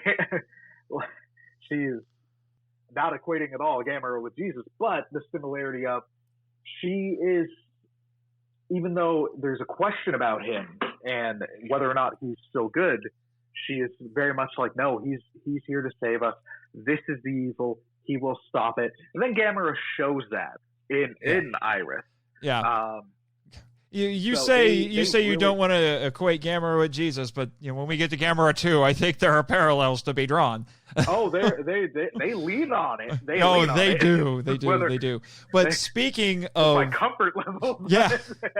But speaking of that, my next point was actually the bead that she has. The subtitles that are available for this if you pay attention to the Japanese being spoken, you'll hear it. But it just gets translated as comma-shaped bead. It's actually called a magatama, which you can hear in the Japanese. That is a very specific thing. I looked this up. They're jewels. They're said they could be to date back all the way to about 1000 BC in Japan. And they were originally decorative, but as time went on, they actually took on religious significance. Which explains a lot in this movie. Yeah. I don't know if you heard episode 13 of my show where I talked about the 3 treasures. I talked a bit about the magatama and some of these things. But there's a couple of books that are some of the earliest bits of Japanese history and mythology. They're called the Kojiki and the Nihon Shoki. And a lot of what we know about Japanese mythology comes from that. The magatama are actually mentioned in those books. Specifically, there's the myth of Susanoo. I've heard it pronounced a couple of different ways. The storm god. He got 500 of them from a jewel-making deity, and then he gave them to his sister. You may know this name if you've played enough video games. Amaterasu. I don't know it. Oh, okay. Well, there was a sort of popular game called Amaterasu. Okay. It wasn't called Amaterasu. That's the name of the character in it. It's I'm blanking on it. I'm horrible. Oh, shut up and stop agreeing with me when I say stuff like that. It'll come to me randomly. I guarantee you. Oh, Okami! That's what it is. See, it did come to me randomly. Okami. The game Okami. The main character's name is Amaterasu. Amaterasu was a sun goddess in Japanese mythology. And so her brother, the storm god, gave her these magatama, and she bit them off, and then blew them into the wind, and they created more deities. Huh. And then there's one famous story where Amaterasu shut herself in a cave, and because she's the sun goddess, by shutting herself up in the cave, it brought darkness to the world. So they hung magatama in a 500-branch tree, so there's 500 of them, I guess, to lure her out of her cave. Also, and this was what I talked about a bit more in that episode, have you ever heard of the 3 sacred treasures of Japan? No, I haven't. Okay. They're like the crown jewels, except crazy mythological. And one of them is the Yasakani no Magatama, which is this very important and sacred, comma-shaped jewel that's been around for many, many centuries. Also, Noro priestesses in Okinawa wear necklaces made out of magatama. And if you listen, I did an episode of Kaiju Vision Radio where I talked about Noro priestesses because it's part of the native religion of Okinawa. Because at one point, before the mainland took them over, the Okinawa was part of its own kingdom. They had their own culture and everything. So the fact that they have these in here, the fact that they have that her connection to Gamera is through a magatama, there's a lot of significance that I will tell you right now, just with the handful of notes I have. I still probably am only scratching the surface as to the full meaning of all of it, to be honest. Well, that's the thing. Like this trilogy did not shy away from heavy themes and diving deep. Yeah. And throwing stuff in that I like. A lot of it, some of this stuff as you're describing, I was like, I did not get that, but it's not what works for the film is, even if you don't get that, it doesn't work against the film. It doesn't. So the more you know, the more it appeals. Like the more it's like, oh dang. Yeah. But it's Yeah. not to the detriment of somebody. No. And I have this under Guardian of the Universe only because, for what I understand, Gamera, even back in the 60s, was inspired by this, but they really make it a thing, particularly when you get to the third movie. But the whole thing about the four Guardians, and one of them is the Black Tortoise, that is from Chinese mythology. It's derived from Chinese mythology. Yep. That is a real thing. The first time I saw Gamera 3, I was confused by it. I thought that was fantasy. No, it is actual Chinese mythology thing that seeped into Japan. So the actual black tortoise that they talk about as one of those four symbols, it's because they're constellations. That black tortoise is called Genbu in Japan. And it's symbolized by a turtle entwined with a snake. And that guardian is often also called the Black Warrior. And it represents the north and winter, because the four guardians are the four principal directions, which they talk about a bit more in the third one. Right, yeah. And they use two of the guardians because Iris is loosely based on one of the bird. The bird. Yeah. And they have a lot of significance. I'm kind of looking at this. They're connected with like I said, the principal directions. They're connected with colors. That's why it's the black tortoise. There's also a white tiger. Ooh, some Power Ranger stuff there for you. And the azure dragon, the vermilion bird. In China, they're connected to the five elements, so wood, fire, earth, metal, and water. And, there's a lot of significance to them. Sorry, as soon as anybody says the elements, I'm automatically in the Avatar: The Last Avatar, yeah. Except those are that's the right, Greek understanding of the elements. Just gotta focus on Gamera, focus on or the band. There's also the band, Earth, Wind, and Fire. Yeah. Nah, even then I'm like, nope, I skipped Avatar. Yeah, go for it, man. I'm not surprised. But in Japan, these four guardians are supposed to be the guardian spirits of Kyoto. Right. And the Black Tortoise protects the city to the north. In fact, there's a shrine, the Kenkun Shrine, at the top of Mount, again, forgive me if I say these wrong, Mount Funaoka in Kyoto is dedicated to the Black Tortoise. And this I thought was interesting. This was interesting. There's a Chinese god that has close connections to the Black Tortoise. Again, my pronunciation. I think it's Zhuan Wu. Then he had a turtle and a snake general with him. He actually appears in Journey to the West. But here's the thing, and I thought this was a relevant story. There's a few notes I have that tie with that, but for the sake of time, I'm just going to skip to what I think is the most interesting in connection to the movie. There are Chinese legends about Zhuan Wu, who was the king to the north, who, depending on the story, because there's a couple different ones, as usually happens with mythology, the stories get retold in different places and and all that, so they're a little different. This sounds a little bit gross, but I think it's relevant to, like I said, to these movies. One story says he removed his own intestines to have them replaced with divine ones so he could achieve enlightenment and divinity. Another story, this one I think is actually a lot more interesting. Another story says that he went to a river and washed purged the sin in the river from his intestines. Washed them in the river. And then and then in the former story, his old intestines became the tortoise and the snake. And in the other one, that's why I think this is more interesting, the dissolved sins were like a black ichor in the river, and they formed into the tortoise and the snake. And then, in both versions of the story, he subdues both of them because they go terrorizing the countryside. But he doesn't kill them because they showed remorse, and then they became his generals for all of his adventures. What?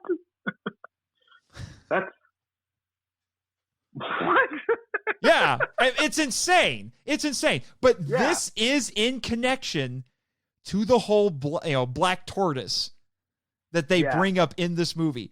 So this, they don't bring it up directly, but this is included in the baggage, I guess you could say. And I find the one about him washing out, purging his sins in the river to be the most interesting one. Because what have we been talking about? Gamera was made as part of the hubris of Atlantis. He was made to deal with their hubris. Yeah, absolutely. And I just find it fascinating, the idea of, if you want to look at it from a Christian perspective, this guy is trying to cleanse his own sin. And then what happens is the sin collects and becomes a monster. 2 monsters, in fact, that he must then contend with. Which I think we can get, that theme gets explored a bit in the third one. Oh, yeah. One of the big themes in the third movie is consequences. Major consequences. Oh, yeah. But I should have brought this up earlier, but I have this note in here. The whole thing with the relationship that Asagi has with Gamera. Our friends over at Geek Devotions, as per my recommendation, because I told them they should do this, because they said we're gonna do a devotional during I Heart Japanese Monsters Month on Gamera, and I said, okay, which one are you doing? I said, we're gonna do the original movie. Like, no. Oh my God! Don't. You watch Guardian of the Universe. Go bang on the door. You watch Guardian of the Universe. I don't care what you have to do. You watch Guardian of the Universe. So they did their devotional on Guardian of the Universe. Yeah. And the theme of their devotion with that, which surprised me. I was not expecting them to go in this direction. It was about suffering with Christ. And I watched it a little bit again just to get the Bible reference that they used. So remember, what happens throughout this movie is Asagi has her connection with Gamera, but when Gamera gets hurt, she gets hurt. He gets cut on his face. She gets cut on her face. Gauss uses her laser breath on his hand. Her hand bleeds a lot. Right. Gamera bleeds a lot, in case you haven't noticed. Well, I was gonna say, that's in theme with the Showa ones, because what I remember loosely about them, even though I haven't seen them, but based on Up From the Depths, they were the franchise that started adding gore. Oh yeah, a bit. Like they did. Godzilla didn't really do gore. Not until 1972. Fun fact: the first monster to ever make Godzilla bleed was Gigan. They're still not getting along because of that. I see that, and all I keep thinking of is that scene in Iron Man 2 when Tony confronts Whiplash and he starts going on about if you could make gold bleed, and I keep thinking if you could make Godzilla bleed. But anyway, the verse that our friends at Geek Devotions used when they were talking about this was actually 1 Peter 4:12 and 13. I'll read it for you. We'll get a little spiritual here. You. It'll make Reverend Mifune very happy. Beloved, I'm reading from the NESB in case anyone cares. Beloved, do not be surprised at the fiery ordeal among you, which comes upon you for your testing, as though some strange thing were happening to you. But to the degree that you share the sufferings of Christ, keep on rejoicing, so that also at the revelation of his glory you may rejoice with exultation. Does that not describe Asagi and Guardian of the Universe? Accurate. As the kids say, no, I'm not going to do it. would undercut the great sentiment that was just done. Listen here, folks. Don't quote the children. Or the teens, the young ones, the young Gen ones, Z, the generation under us. No, that's so accurate. Which, like I said, Yeah. I mean, I think that makes sense when you look at her development over the course of these 3 movies. She loses the direct connection, and then it's about faith with her. Oh yeah. Well, and that's something that, as we're talking about this, I'm realizing with the 3 films, they do get more towards the faith aspect, which is interesting. Just because when you look at them in isolation, the first one is, I don't even want to say sci-fi or anything, but you could be like, okay, it's 2 monsters. They're of this world. The second film, it's something from space, so a little bit more sci-fi-ish. Oh my gosh! Then the third Legion, one is man, Legion is. Demon. Oh yeah, Legion is a fantastic. Let's just dive into that right now. Let's just go to. Yeah, no, let's. I don't. Well, again, I was going to say Advent of Legion. It should be Advent of Legion because it makes so much more sense with the themes that it's playing around with. So much more sense because what is Advent? It is the appearing. That's what, if I remember correctly, that's what Advent means. So when we celebrate Advent at Christmas, it is the appearing, the coming. But so not only do you have that language, that word that denotes that, the monster in that gets its name from the Bible. They quote it. They quote it directly. Specifically, they use Mark 5:9. So we're talking about the Gerasene demoniac, which is in all of these. I don't know if you're familiar with this term. I went to a Christian university, so I had to take Bible and theology classes to graduate. You're about to drop synoptic gospels. Yes, synoptic gospels, because it is. You done saw it coming. The synoptic gospels, Matthew, Mark, and Luke. That story is in all 3 of them. It is in all 3 of them. The famous story where Jesus is confronted by a demoniac, and he says, like, if you come to destroy us and all of that sort of stuff, and Jesus asks the demon his name, and he says, we are legion, for we are many. And that gets quoted. Like I said, that's in all 3 of the synoptic gospels. Mark 5:9 is specifically quoted in this movie, because there are soldiers that see, because what Legion is a bunch of smaller creatures from space. They look like horrific insects, and they all combine together into one massive entity. Yep. So one of them quotes this. I'm like, where did this even come from? I was just like, it's a Bible reference. I have been told that for a lot of Japanese creators, they look at things like the Bible and just think it's a really cool source of things that they can use in their stories. They aren't necessarily intending it to mean anything profound. But let's be honest, it's a little hard to not use the Bible and in some way and not do something profound with it. So this is, if you want to look at it this way, you want to talk about Christological parallels. We have the threat of the week is the Legion, and Gamera is battling it. Yep. So, couple quick things I want to point out about the watch along I had. Maybe not theme related, but just little things I noticed. I loved the first movie, but I found this one was. You and I talked earlier about how they keep getting better. This one, I think, as much as I enjoy Guardian, was leaps and bounds better in the sense of there's a couple shots where we get Gamera flying, but he's got the new almost like wing flippers. Yeah, they turn into flippers. Because that was so he could use them like an airplane. Yeah. To throw out wrestling terminology, I marked out when I saw that. I was like, oh my gosh, yes. Like, this is what I wanted.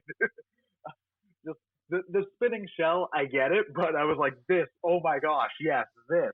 And then we get that even more in the next one. As much as I liked Gyaos in the preceding movie, the costumes were all right. I'm not knocking them, but Legion is is a feat of tokusatsu filmmaking. It really is. It took 2 men to operate that suit. 2. Yeah, just so you could get it without the strings and everything. Like, it's not to the detriment of Gauss. I'm not trying to knock Gauss, but when you get to that, when you see it from that technical side, but then also the deep themes, you're just like, I graduated. I went from and I'm not trying to knock it, not trying to say the first one's the kiddie pool, because clearly not, but I'm getting to the deep end, like, holy cow, this is nuts. In terms of the themes as we're discussing, but then also just visually and some of the stuff you get, the step up in every possible delivery is just it's outstanding. Yeah, it really is, and a lot of people will argue between 2 and 3 as the best of the trilogy. I'm in the Gamera 3 camp, but I wish I've made plain. But I mean, like in this one, like I said, it's thematically rich. I don't think the characters are written as well, but it is the special effects and the themes and everything just get cranked up as you go. So it more than made it. I hate to say it because characters and story are incredibly important to me with everything, but it does a very good job of making up for it. In fact, my most recent viewing of it, I actually found myself liking 2 a lot more than I remember the last time. But not only do you have the thing with Legion and them quoting the Bible about it, I kind of wondered if there are intentional, Christian imagery and ideas in this. You could argue Gamera has a bit of a death and resurrection. I mean, he dies. Yeah. He essentially dies fighting Legion the first time, because that's how Gamera rolls. He gets his butt kicked the first time. This goes all the way back to the 60s. He gets his butt kicked the first time, and then he comes back and is like, "Ha-ha, I know your tricks." And then he wins. So he takes the licking to learn. Yeah. So he essentially dies. He gets encased, and I don't know what that was, but he kind of turns to stone almost. He just ceases to function. Yeah. He ceases to function. And, because of this massive attack from Legion. And then Legion continues on. And then it takes... Then what happens later? You have Asagi still acting as his priestess, prophetess, whatever you want to call her. And she keeps... she's still being that link. She's telling everybody he's fine. He's not going to hurt anybody. And she pleads, his case. And even kind of proclaims, in a way, she proclaims he will rise again. He's coming back. He's going to be fine. He's coming back. And there's even a scene while that's going on where this, this mother is talking to her worried little daughter because she's wanting to know what's going on with Gamera. And what does she say to her? What does the mother say? Oh, he's just sleeping. He's just sleeping. Like, she's trying to reassure her. He'll be okay. It'll be fine, even though she doesn't really know. And then, there's a whole crowd that sees Gamera when he emerges from this stony state. But what does the camera focus on so that we as the audience who we see our 2 main female leads? Yep. And who were the first people who saw the empty tomb? The Marys. The Marys. It was women. Women saw the empty tomb first. Yep. I mean, you can go nuts with this. You really can. There's too much there for it to not be on purpose. Maybe they're definitely taking inspiration from that. I think it's fair to say. Yeah. Whether or not the themes, to the extent that you and I can look into them and take from and see, maybe that was slightly different. But there's too much there where it's like, nah, man, there's way too many coincidences here for it to be a coincidence. Yeah. I mean, I even wrote down, when Gamera is fighting Legion. And he whips out, because, my gosh, Legion keeps inventing superpowers. He's like Silver Age Superman. But he's like, oh, I have a new trick. And one of them was like those weird energy whip things. And I'm like, is this like Christ being whipped 40 minus 1 and right, things right. like that, where Gamera's getting whipped. He's suffering to save mankind. All these things. Well, and I mean, and I even got this weird idea, and this weird idea just occurred to me. We talked about already how the Magatama bead that Asagi has shatters when Gamera emerges from his stony state. Even cuts her hand. I don't know if that was her hand getting cut or if it was just red liquid. It looked. I looked at it as blood, like it pierced her hand, and when it exploded and it cut her hand. This weird thought occurred to me because we've already talked about how her relationship with Gamera becomes more faith-based after this movie, in the third movie. Is this like the veil being torn in two and how it changed everything? Whereas the Old Testament prophets had these very direct communications with God, an audible voice and all of that sort of stuff. But in the New Testament, it's more... The New Testament and beyond, past the early church age, it's more about faith. Yeah, maybe that's interesting. I'm just kind of sitting here going, I'm going to leave this right here. Jimmy's shaking his head at me a little bit. He's an engineer. He's a scientist.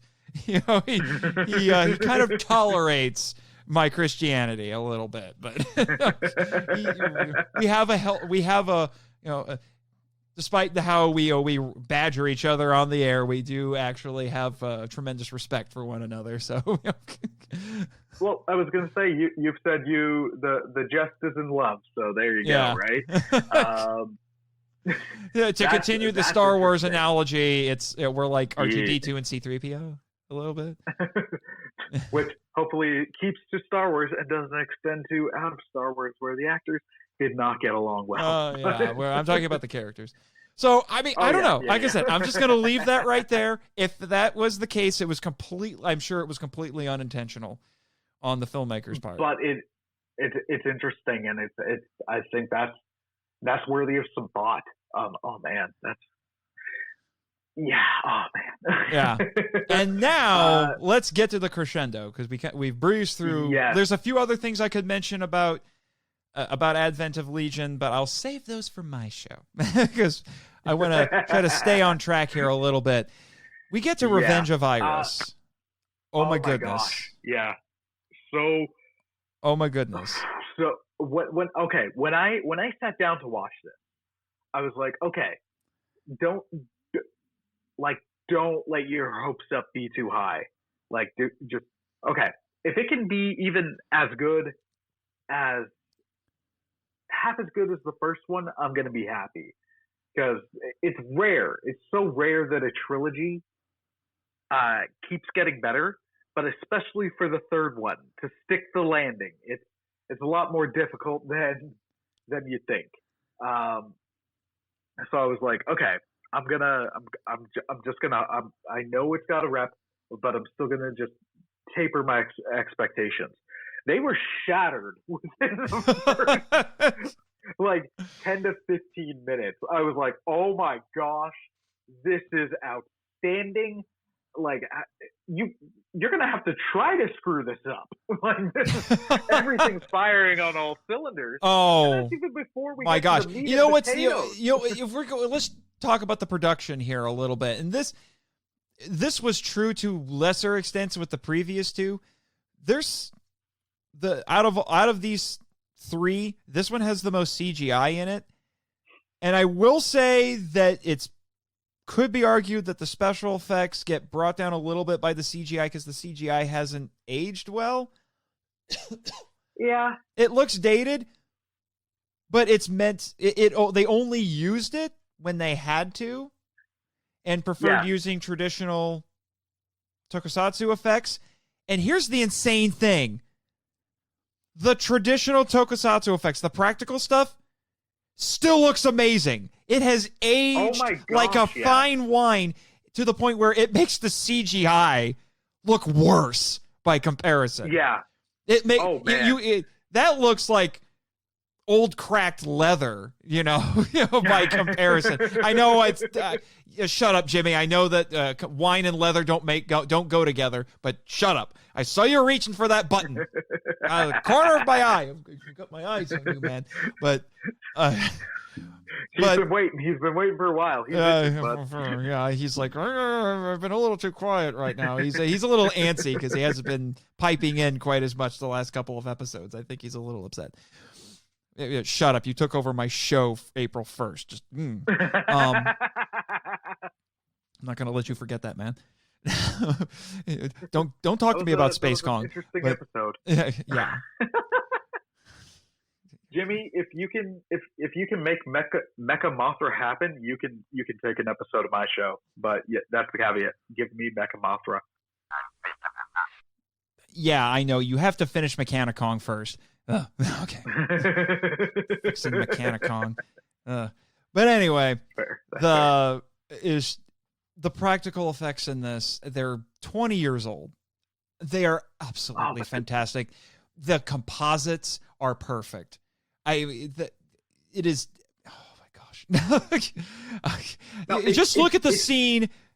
Just look at the scene where Gamera tackles Legion into the train station, and the characters are in the foreground and they are reacting to it. That is technical perfection. It is. So many I was like, it is. It looks seamless. It is so freaking seamless. Yeah. I don't know how they did it. There is a reason why David from the Kaiju Apostle actually said, we don't deserve this trilogy. Somebody posted that clip on Twitter, and his comment was, we don't deserve this trilogy. Like, it is. Yeah. No, when I was watching it, the word beautiful came to mind so many times that I lost count, where it's just like, this is gorgeous. It doesn't matter whether it was supposed to look gorgeous or not. It was like, that word was coming to mind at tragic scenes. I know, that's the thing. It is if it is possible to be beautiful and horrific at the same time, as this film often is. This is it. Few other films have pulled it off. Yeah, I'm going to tell you right now, in the pantheon of kaiju movies, this one is eclipsed only by two other movies in the entire genre. And that's the original King Kong and the original Godzilla. And the only reason they edge out is because this movie wouldn't exist without either one of them. That's fair. That is the only reason, because those two created the genre and they paved the way for the effects, and they because they did everything first. That is the only reason they edge out. I think there's two that edge it out for me, but it's not like by a giant margin or anything. Like, it's close. It is the original Godzilla, but I also hold Shin Godzilla in incredibly high regard. And we can agree to disagree on that. I love Shin Godzilla. I'm one of those. Cool. I'm one of those people. I love it. I love it so much. It's one of the best movies I've seen in the past 10 years. Yeah. But the Tokyo destruction scene in that is like this, where it's so tragic because you know what's happening. You know, like, people are dying. But it's also just, it's so well put together. Yeah. Everything's firing on all cylinders. It's beautiful. Yeah. And that happens in so much of Revenge of Iris. Yeah. So many of the thing that is actually a little bit disconcerting, and we had tastes of this in the previous two movies, but it gets cranked up to 11 in this. This movie does not shy away from showing you collateral damage. No, well, because that was the thing. Most kaiju movies kind of have sanitized violence. You see buildings be destroyed. You see military vehicles be destroyed. But that's all you really see. Now, sometimes they say the city's evacuated, so you can You can revel in the buildings being destroyed without feeling bad about it. But, the military vehicles are a little harder to deal with. This doesn't shy away from this. Gamera's technically trying to be the good guy here. But even Gamera is causing collateral damage. You see people on the street, the street's full of people, and they are dying. They are getting hit by debris. Yeah. They are getting incinerated by fire. It does not shy away from it. And it's kind of off-putting because... you would think this is the action sequence. I should be enjoying this. You feel kind of bad if you find yourself enjoying this. You're also thinking, wait a minute, Gamera's the good guy. He's technically killing people. Well, that was the thing when I first saw this, because a lot of this happens in the first 10 minutes. It's dark. It's night. It's so moody. This movie has such an atmosphere. But even within that, where it's Gamera's trying to get a Gauss, there's those couple things where you're like, oh crap, we're in for something different.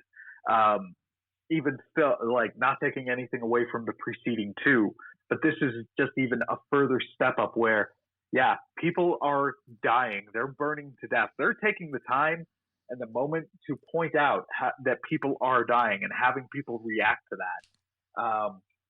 And clearly showing them as collateral damage. But even still, even that there's been gore in this franchise before, when Gamera gets a Gauss, you're in for something different when its head and then eyeball explodes. Oh, I was about to say, even what happens to Gauss is, it's off-putting. It's I know. Yeah. We know the Gauss are nasty. They eat people and they don't care. Yeah. They are mean and they are disgusting. I mean, even the original Gauss from the 60s was essentially a vampire bat. It drank blood. Yeah. I mean, it was not to be sympathized with. And you still don't really sympathize with. But even at this point, we're just like, ugh. That's what Gamera is doing to these? Oh, man. There's there's a tiny, tiny bit of sympathy to be had because you're seeing what is actually happening. It's not sanitized. It is not sanitized at all. For any of our listeners who might be Marvel movie fans, I think you could liken it to Wolverine in any of the X-Men movies or his first two solo movies in comparison to Wolverine in Logan. Oh my. Where it's now you're seeing what in Logan, it's like, oh yeah, this is horrifying because it's indestructible knife claws. Yeah. That's what they would do. Yeah. So in Gamera, it's like the fire, the heat, everything. You're just like, oh my gosh. But it does add to the story and it adds to I know.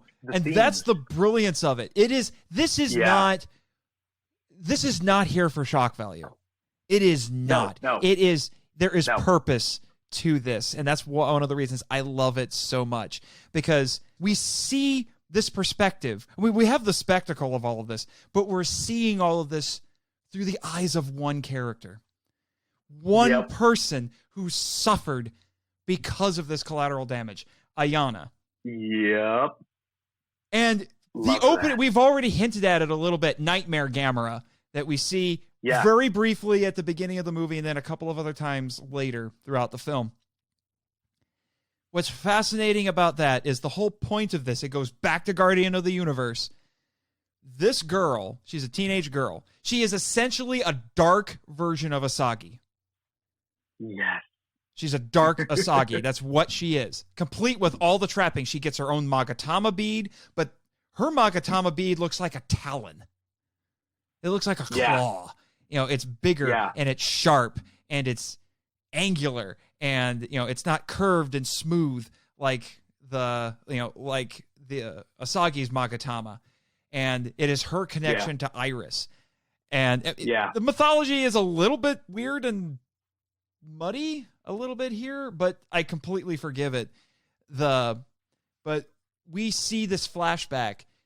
She was there in the city during the end of Guardian of the Universe. Her parents and her cat, because that's where she gets the name for the monster. Her cat, Iris, they all died while Gamera was fighting Gauss. They are the collateral damage. They are those empty buildings that we see in these movies. There were people there. There were consequences for it. She watched them die. She survived, but she watched them die. So that Gamera that we see, because we're seeing footage from Guardian of the Universe, and we remember Gamera being the hero. And when we see Nightmare Gamera, that's how, in her mind, that's how she sees Gamera. He is a monster. Yeah. He is a demon, even. He is terrifying. He's a killer. And that is how she carries that with her for the whole movie. This is a revenge story, but it's a revenge story this is a revenge story done well. It is done incredibly well, because I just heard something today. I forget if it was on another podcast or something like that. Yeah, it was Kaiju Weekly. They were talking about the Japanese Spider-Man show, and apparently laugh all you want, but what they brought up was that that Spider-Man was motivated by revenge, because apparently in Japan, revenge isn't necessarily seen as a bad thing. It's a totally legitimate motivation for something.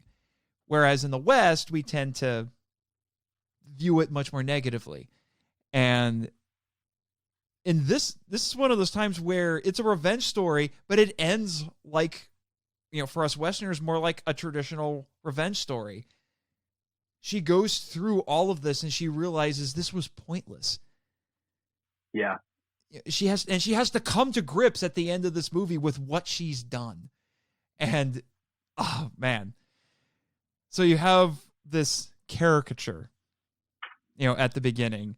And, you have a couple of other characters who are borderline caricatures, I have to say.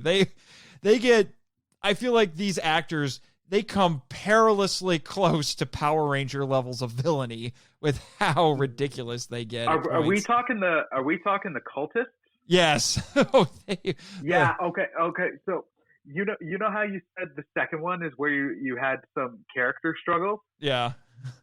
This one, especially because of those two, just with not trying to knock the performers, but just how they were doing the performances. Yeah. I was like, you're losing me a bit. Yeah, they get a little crazy. The strength of the rest of the film. Yeah, they get a little crazy, but they're saying some interesting things. Quoting the Book of Changes and Confucianism. When heaven and earth face each other, everything is destroyed. I'm just like, oh my gosh.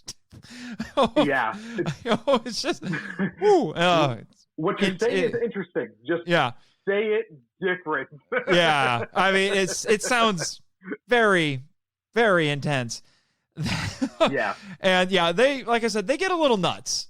They come, like I said, perilously close to Power Ranger levels of villainy. They're almost caricatures. I don't think they quite get there, but they come right up to the fence. They come right up to the fence and kind of like reach over the fence a little bit. Yeah. Into caricature land. It just stands out so much in comparison to everybody else in the movie, where you can watch giant kaiju movies and other things where it's like, this person's treating it super seriously, and then this person knows exactly the movie they're in, and you wish everybody was doing what that person was doing. This is the reverse of that. Everybody else knew the movie they were in, and these guys maybe thought they were in a quasi-Showa era Gamera. Yeah.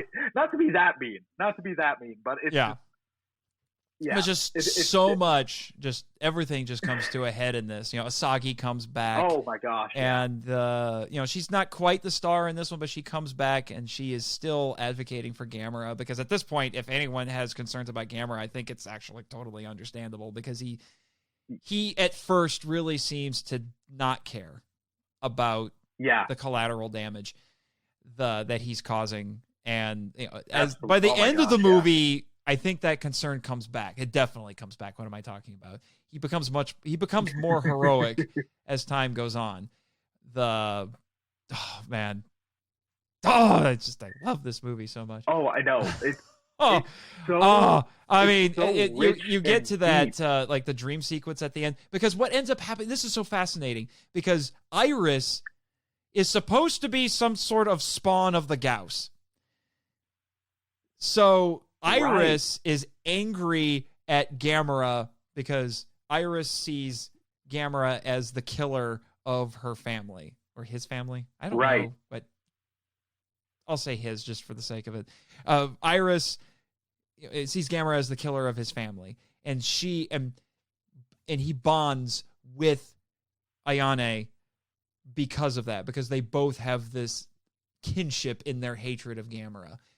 But it seems like, honestly, as time goes on, that Iris is just trying to use her, by absorbing her.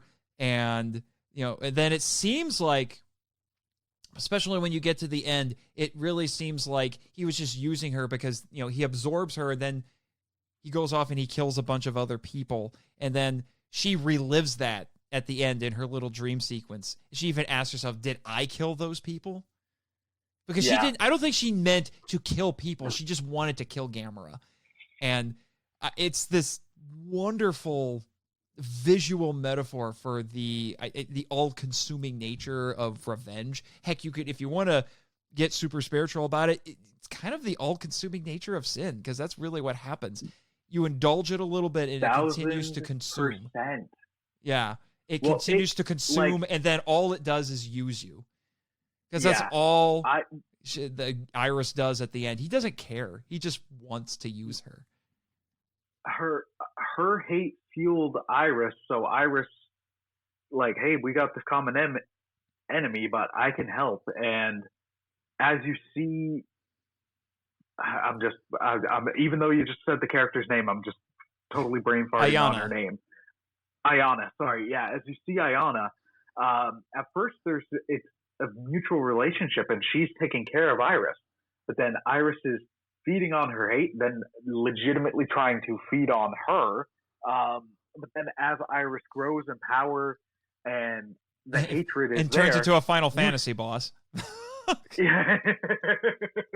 But then you also get, like, towards the end, she's looking rough. She's looking pale. She's looking weak. She is like, she's just living in this.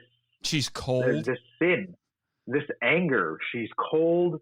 She's, it's so friggin' rich. Yeah, and the thing is the performance is incredibly subtle. She's not raging. She seethes. She glares. Yeah. She just looks on. But exactly what's going on in her head. That actress was brilliant. Absolutely brilliant. Goodness, yeah. And people try to talk to her. Like Asagi goes to her and tries to say, "Stop it. Stop it. What are you doing? Stop it." Yeah. She can't get through to her. And then I love the scene at the end. It is so brilliant. It is so absolutely brilliant, because you have this boy who's in charge of the shrine. His family is in charge of the shrine where they find Iris. And I have notes here about Torii Gates, but we can skip over it for the sake of time, because I could go on about Torii Gates because they're incredibly significant. But let's stay focused on this. And he's given some sort of ancient ceremonial weapon. It's been passed down to the family. It's a knife. And he's told, you can use this to save Ayana. So he thinks he can use it somehow to kill Iris. Iris is a freaking giant monster. I mean, what's it going to do? And if this had been any other movie, when you get to the end, because the fantastic climax at the train station, if this had been any other movie, you get to the end there, and he unwraps the knife, and he takes it, and he throws it at Iris, after we've already had the setup that the knife can do something to help. If this had been any other movie, that would have turned into some giant flaming dart or something. Yeah. And just, an arrow, just going right through Iris, and, I don't know, weakened him enough that Gamera could come in and finish him off. No. It doesn't do that. It goes much deeper than that. The dagger flies at Iris, it bounces right off. It does nothing.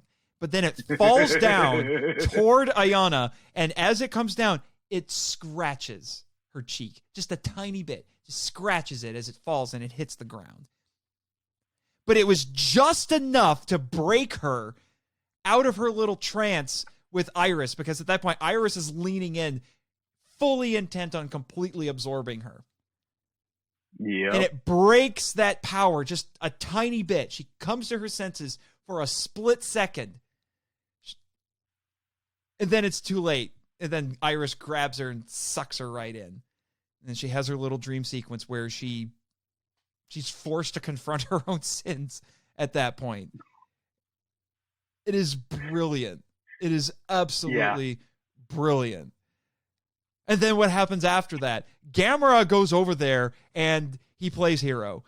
He stabs his hand right into Iris's chest and he pulls her right out. He's like, no, you can't have her. And he just yanks her right out. Wonderfully brutal. Yeah. And then it goes a step further. And if you want to talk about Christological parallels, Gamera's got Ayana in his one hand, in his left hand. Yep. And then Iris the right hand stabs Gamera through his right hand to the wall. Yep. Through the palm, I might add, because he has spiky things on him. Through the hand. I'm like, well. Yeah. You could read into that really hard. Oh, absolutely. And then oh my gosh, and I will never forget the first time I watched this movie and I saw this happen, because and the suit acting is brilliant with this. Absolutely brilliant, because Gamera is looking at his hand and he's looking back at Iris and he's like, crap, what am I going to do? What am I going to do?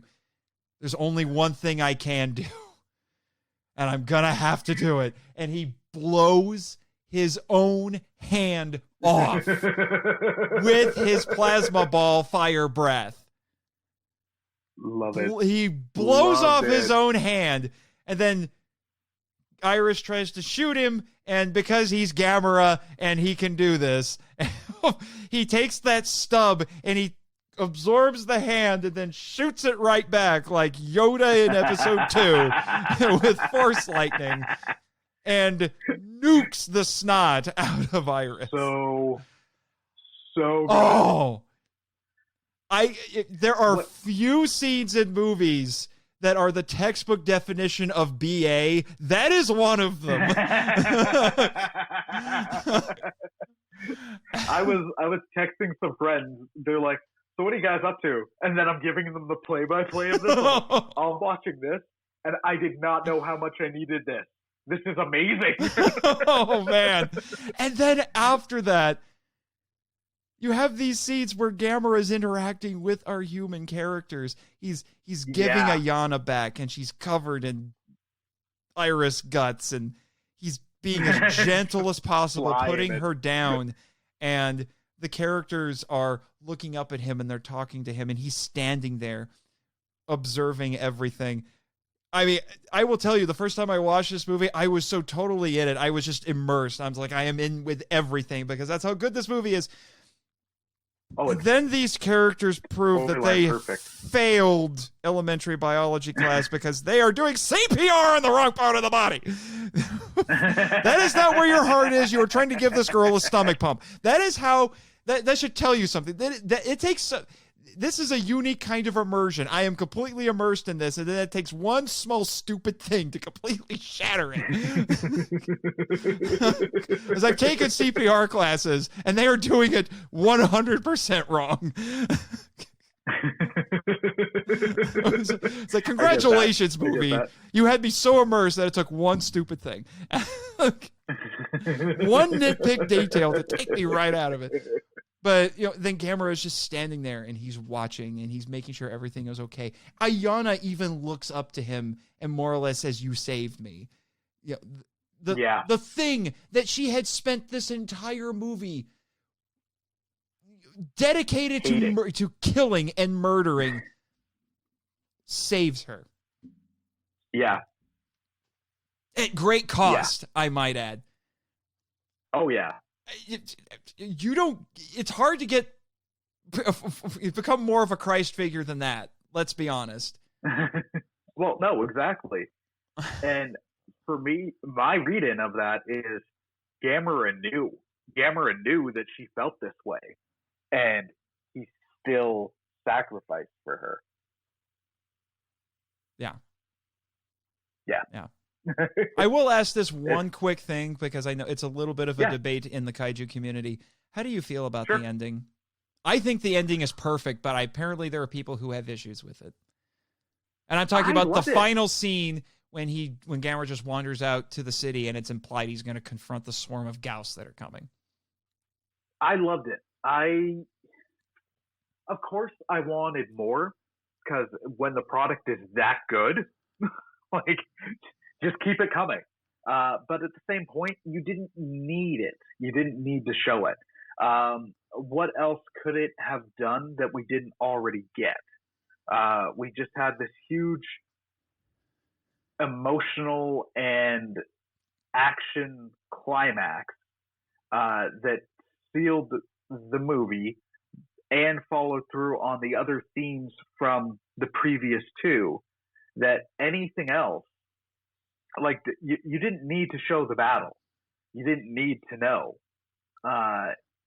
like, who won that. Because the point, to me, it's like Gamera's gonna do whatever he needs to do to save. And even though Gamera looks like Nightmare Gamera, he just showed he's still like Gamera from Guardian, where he cares. And I'm like, that's a great way to end it. It's an interesting spot because you could be like, I've seen some people try to say it's a cliffhanger.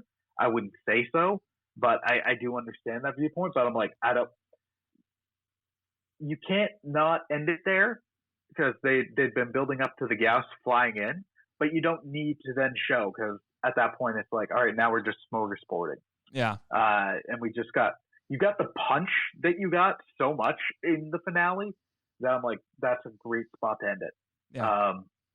Like, what else is there really? And I actually, before we did this, I watched a series on YouTube I can't remember the channel, but it was like 4 fun facts from each of these movies. And for Iris, they were like, they had no plan for Gamera 4. The team had a vision for the increase in scope for each movie. And they're like, we just wanted to end it there because at this point, Iris is a moral threat. And then to do the Gauss stuff, it's like at some point we're either scaling down or we're losing some of the magic. So ending it there, I'm like, I agreed 100%. So I loved it. Okay, Jimmy, that's a good point. As Jimmy just pointed out, there actually kind of is a sequel. There is a Gamera 4. Yes. It's a fan film that will never see the light of day ever again. But it's called Gamera 4 Truth. Yes. Made by a director named Shinpei Hayashiya, who has now gone on to make a trilogy of his of independent original kaiju movies. You might be familiar with Rego was the first one that just got brought over here. Oh, I haven't. No. Wander around Walmart, you might be able to find it. That or this, or the first sequel, which is Rega or Riga. I've seen the first one. It's interesting, but no, he was one of those guys who was not happy with the ending, so he wanted to make another one. So he made a Gamera 4 that the studio apparently thought, this is really good, but we're burying it. Well, it's studios have interesting relationships with fan films, right? Yeah, you just did an episode about Star Wars fan films, so yes. Yep. Well, you're into Star Trek, I believe. Yes. Did you ever see Prelude to Axanar? Yes, but it was a while ago. I also saw Star Trek Continues, which was fantastic. With Axanar, it got so much attention, and because of what I have no doubt because of the quality of it, but then also because of how they were doing the funding for it, that got legal questions. But Paramount took a lot of issue with it, and that's the thing when you get fan stuff that whether or not it's about the profit, but if it's, I'm not saying that this fourth film would have shown up any of the first three, But if it shows how good it is, and they're like, wait, we're not doing this. We can't have this exist. Like we can't let this get out because it shows us up. Yeah. Or if we make a next one that doesn't live up to this fan film, that doesn't even have a fraction of our fractional budget, like I don't know. I've read a plot synopsis of it. I've read some descriptions of it. It's essentially Gamera fighting the Horde of Gauss. Yeah. From what I understand. But I think it's only like albino Gauss. Yeah, I think so. And I think it's like 25, 30 minutes long. So I think so. I'm curious to see it, but I know it'll never see the light of day. It did get shown at two festivals, and I think the director, in one of the videos that I was watching, because it talked about it, the director did see it, and he was like, "Yeah, it's good." Like, yeah, Kaneko, yeah. He said, "Yeah, he said I have the ending for the movie that that I wanted, Yeah, but this is good." So I think he was trying to be, make a compromise. Like, yeah, wow, I made the ending. Oh yeah, this is the ending, but this is good. So yeah, and that's it. It ends so well. Before we wrap this up, I gotta ask you, just because we've talked about other Gamera stuff. Yeah. There's two things I would love to see. One is did you see the treatment trailer from 2015 involving Gamera? Yes. What did you think of it? It looked good. I think it had potential. I want to see something happen with Gamera. I really do. Yeah. Poor Gamera deserves to have another movie. He's a little sad right now because he's like, everybody else is getting new movies. Why don't I get a new movie? Come on. I haven't had a movie in 14 years. I want a movie, dang it. I mean, even Rodan gets to have a new movie. He hasn't been in a movie since 2005. And he gets to be super cool and king of the monsters. Oh, yeah, he's a little perturbed. Yeah, I can tell. I can, well, especially after watching his amazing trilogy. I'm like, why aren't there more of you? All right, so that the other question is, hypothetically, if we could ever get it, how on board would you be with a Gamera Godzilla flick? 3,000%? I want to see that. Oh my gosh, man! I want to see that. After having a rematch with Kong, I mean, at this point, the two of them are not talking to each other. They, they've got differences. And with the Orca, Jimmy's still trying to fix the dang Orca, but the parts aren't coming in until November. We're trying to get the Orca fixed so they can get along again. But aside from the rematch with Kong, Gamera's the next one.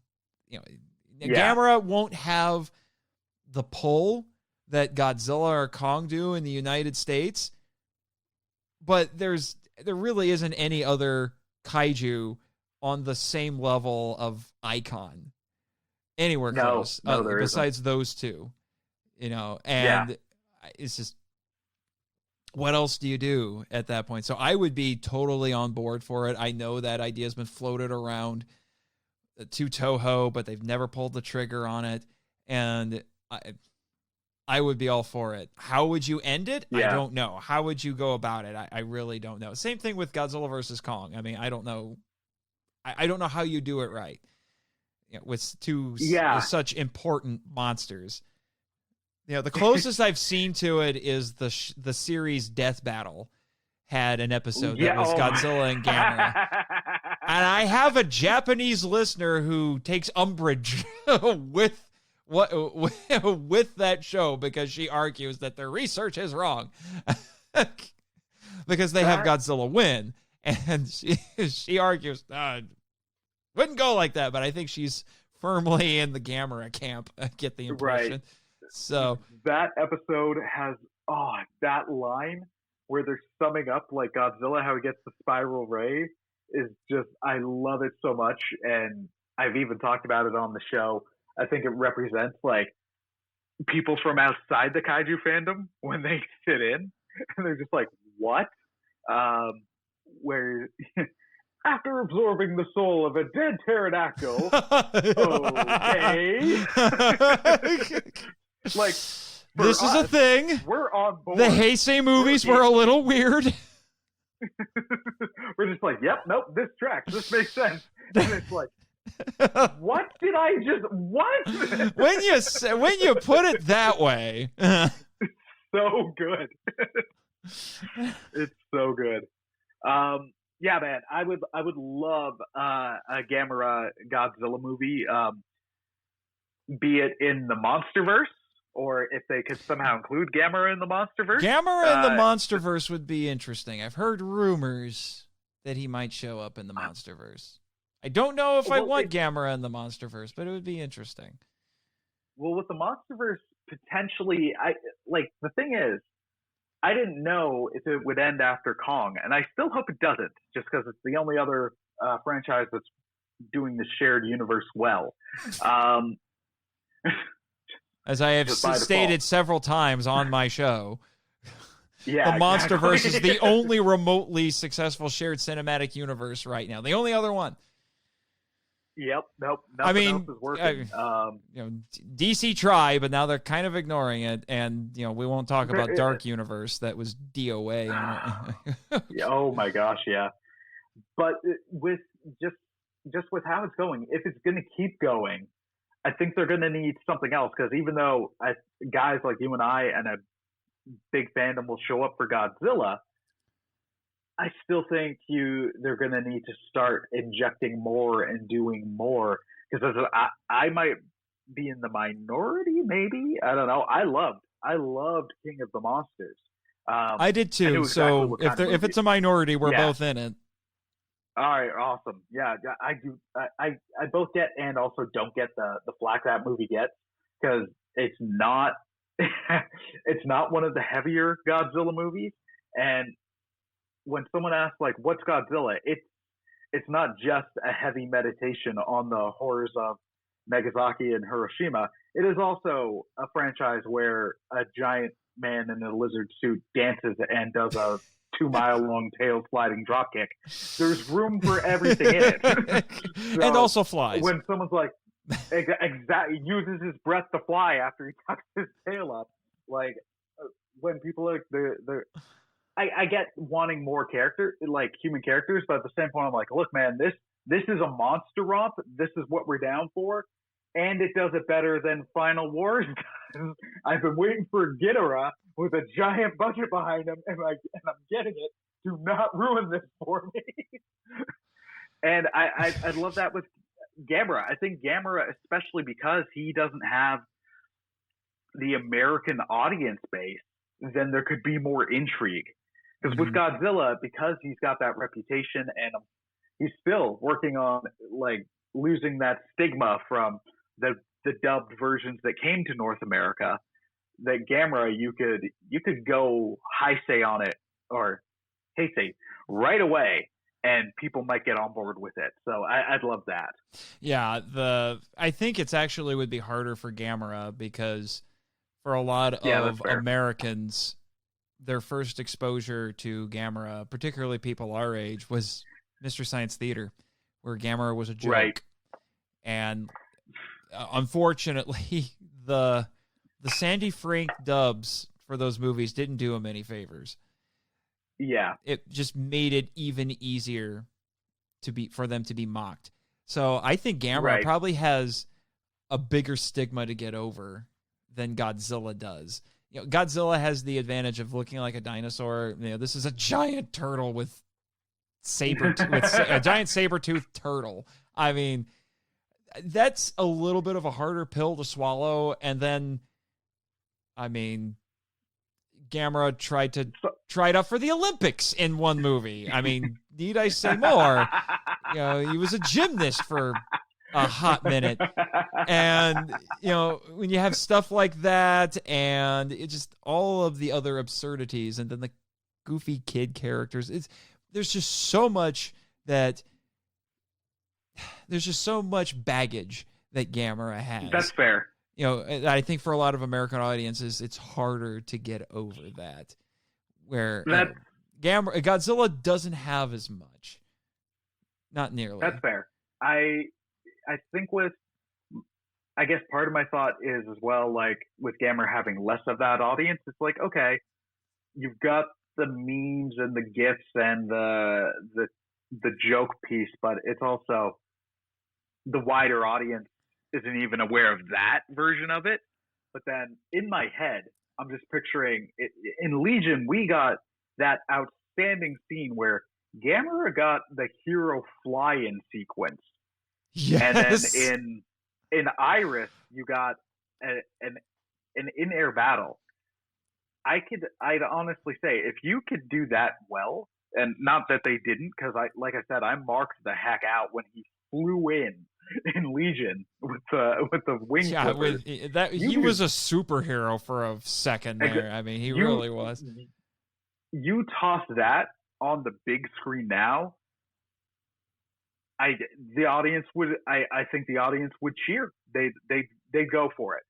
It might not be a huge billion-dollar maker, but it doesn't have to be. But that's kind of my thought. Yeah. I also want more of this now that I've had it and I've enjoyed it. I'm like, okay, give me more. And I don't want to have to jump back to the junk food to get it. I want more of this amazing steak. Well, the nice thing about Godzilla is there's a flavor of Godzilla for everybody. You can have a dark Godzilla. You can have a light Godzilla. I think you can do the same thing with Gamera, but it has to be done right. You can have a Kentucky Fried Godzilla that nobody asked for. Yes, but it needs to be done right. And I think that's what Gamera... If you watch Gamera the Brave, I think that it proves that you can do a lighter Gamera movie that is like the old Showa movies, but you can do it right. And you can make it endearing and you can make it charming and it can still work. You just have to write a child like a child, like a real child, and not some precocious girl and boy who knows more than the adults. And the adults don't have to be idiots for the kids to work. Yeah. You can do it right. And I think that's we just need the right filmmaker to do it. Yeah. It's the same thing. I feel the same way about King Kong. I think King Kong's might actually be in a more of a rut. It's hard to break Kong out of the mold of that original movie because the original movie is just... It's one of the few potential examples of cinematic perfection. I mean, because that original movie is just so good, it's hard to break out of it. And with all due respect to Peter Jackson's Kong, it's why I even prefer Skull Island, because Skull Island was finally the one where I'm like, we're doing something different here. It's not the first time. It's just the other times had mixed results. All right. It's the first time that we're doing it well. Yeah. I mean, King Kong Escapes is fun. It's not necessarily, it's not necessarily a great movie, but it's definitely fun. Yeah. And King Kong Lives was daringly different, but it was poorly executed. Oh my goodness. All right, so I got to get run into the boat soon. Carl's like, yo, I finished the episode.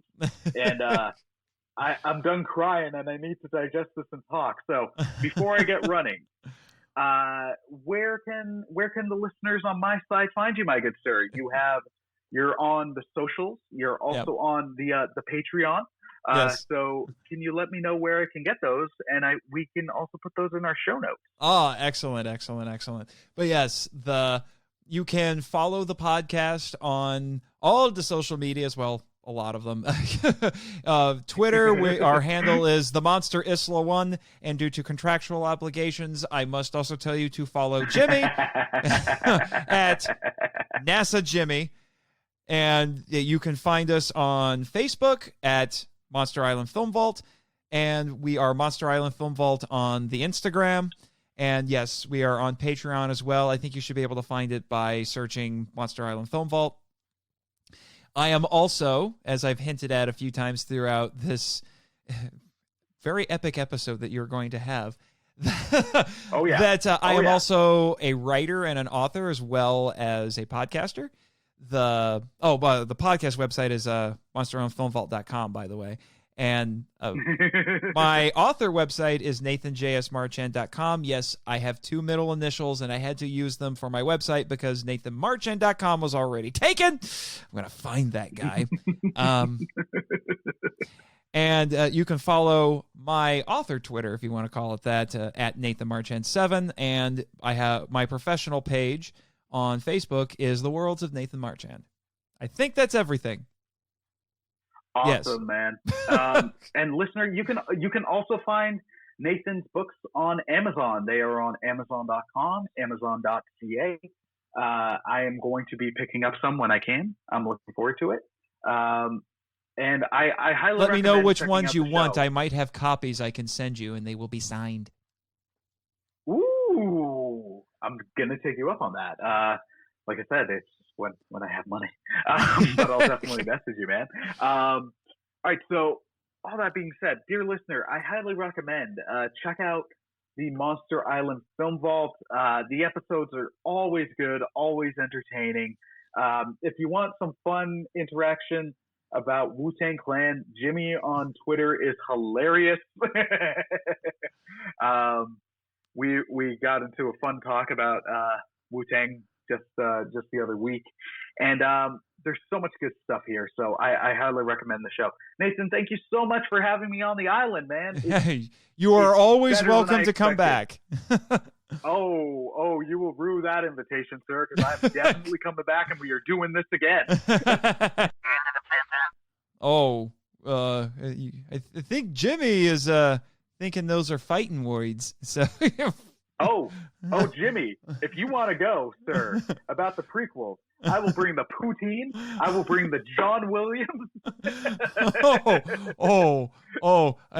Wait, what?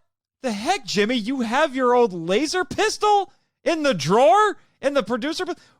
Dude, put it down, okay? Put it down. We will discuss this like civil gentlemen, Jimmy. I said Tom Cruise could play you.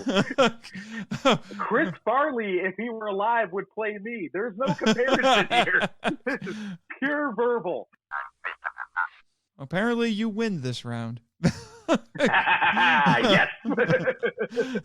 All right. Well, I am, sir. I've got to gotta catch my boat back to the mainland. I will say hello to Carl Sarazawa for you, and I'll try to find out. Yeah, I'd like to know the family relations here. I'm curious. I will definitely try to scope that out. I mean, we have we have a Dr. Sarazawa Memorial Park here. I mean, actually, no, it's a memorial garden. Excuse me. We have it's an Ashira Honda Park. We have a Dr. Sarazawa Memorial Garden here. So I'll definitely I'll try to get it out. He'll be emotional from Clone Wars, so he might be more open to heavy talks. I know I was. All right, I got a jet. Thank you for having me. Can't wait to come back. And dear listener, I hope you enjoyed today's episode of One Cross Radio. Make sure you check out all of Nathan's socials. Check out his books. Check out the Monster Island Film Vault. I cannot recommend it enough.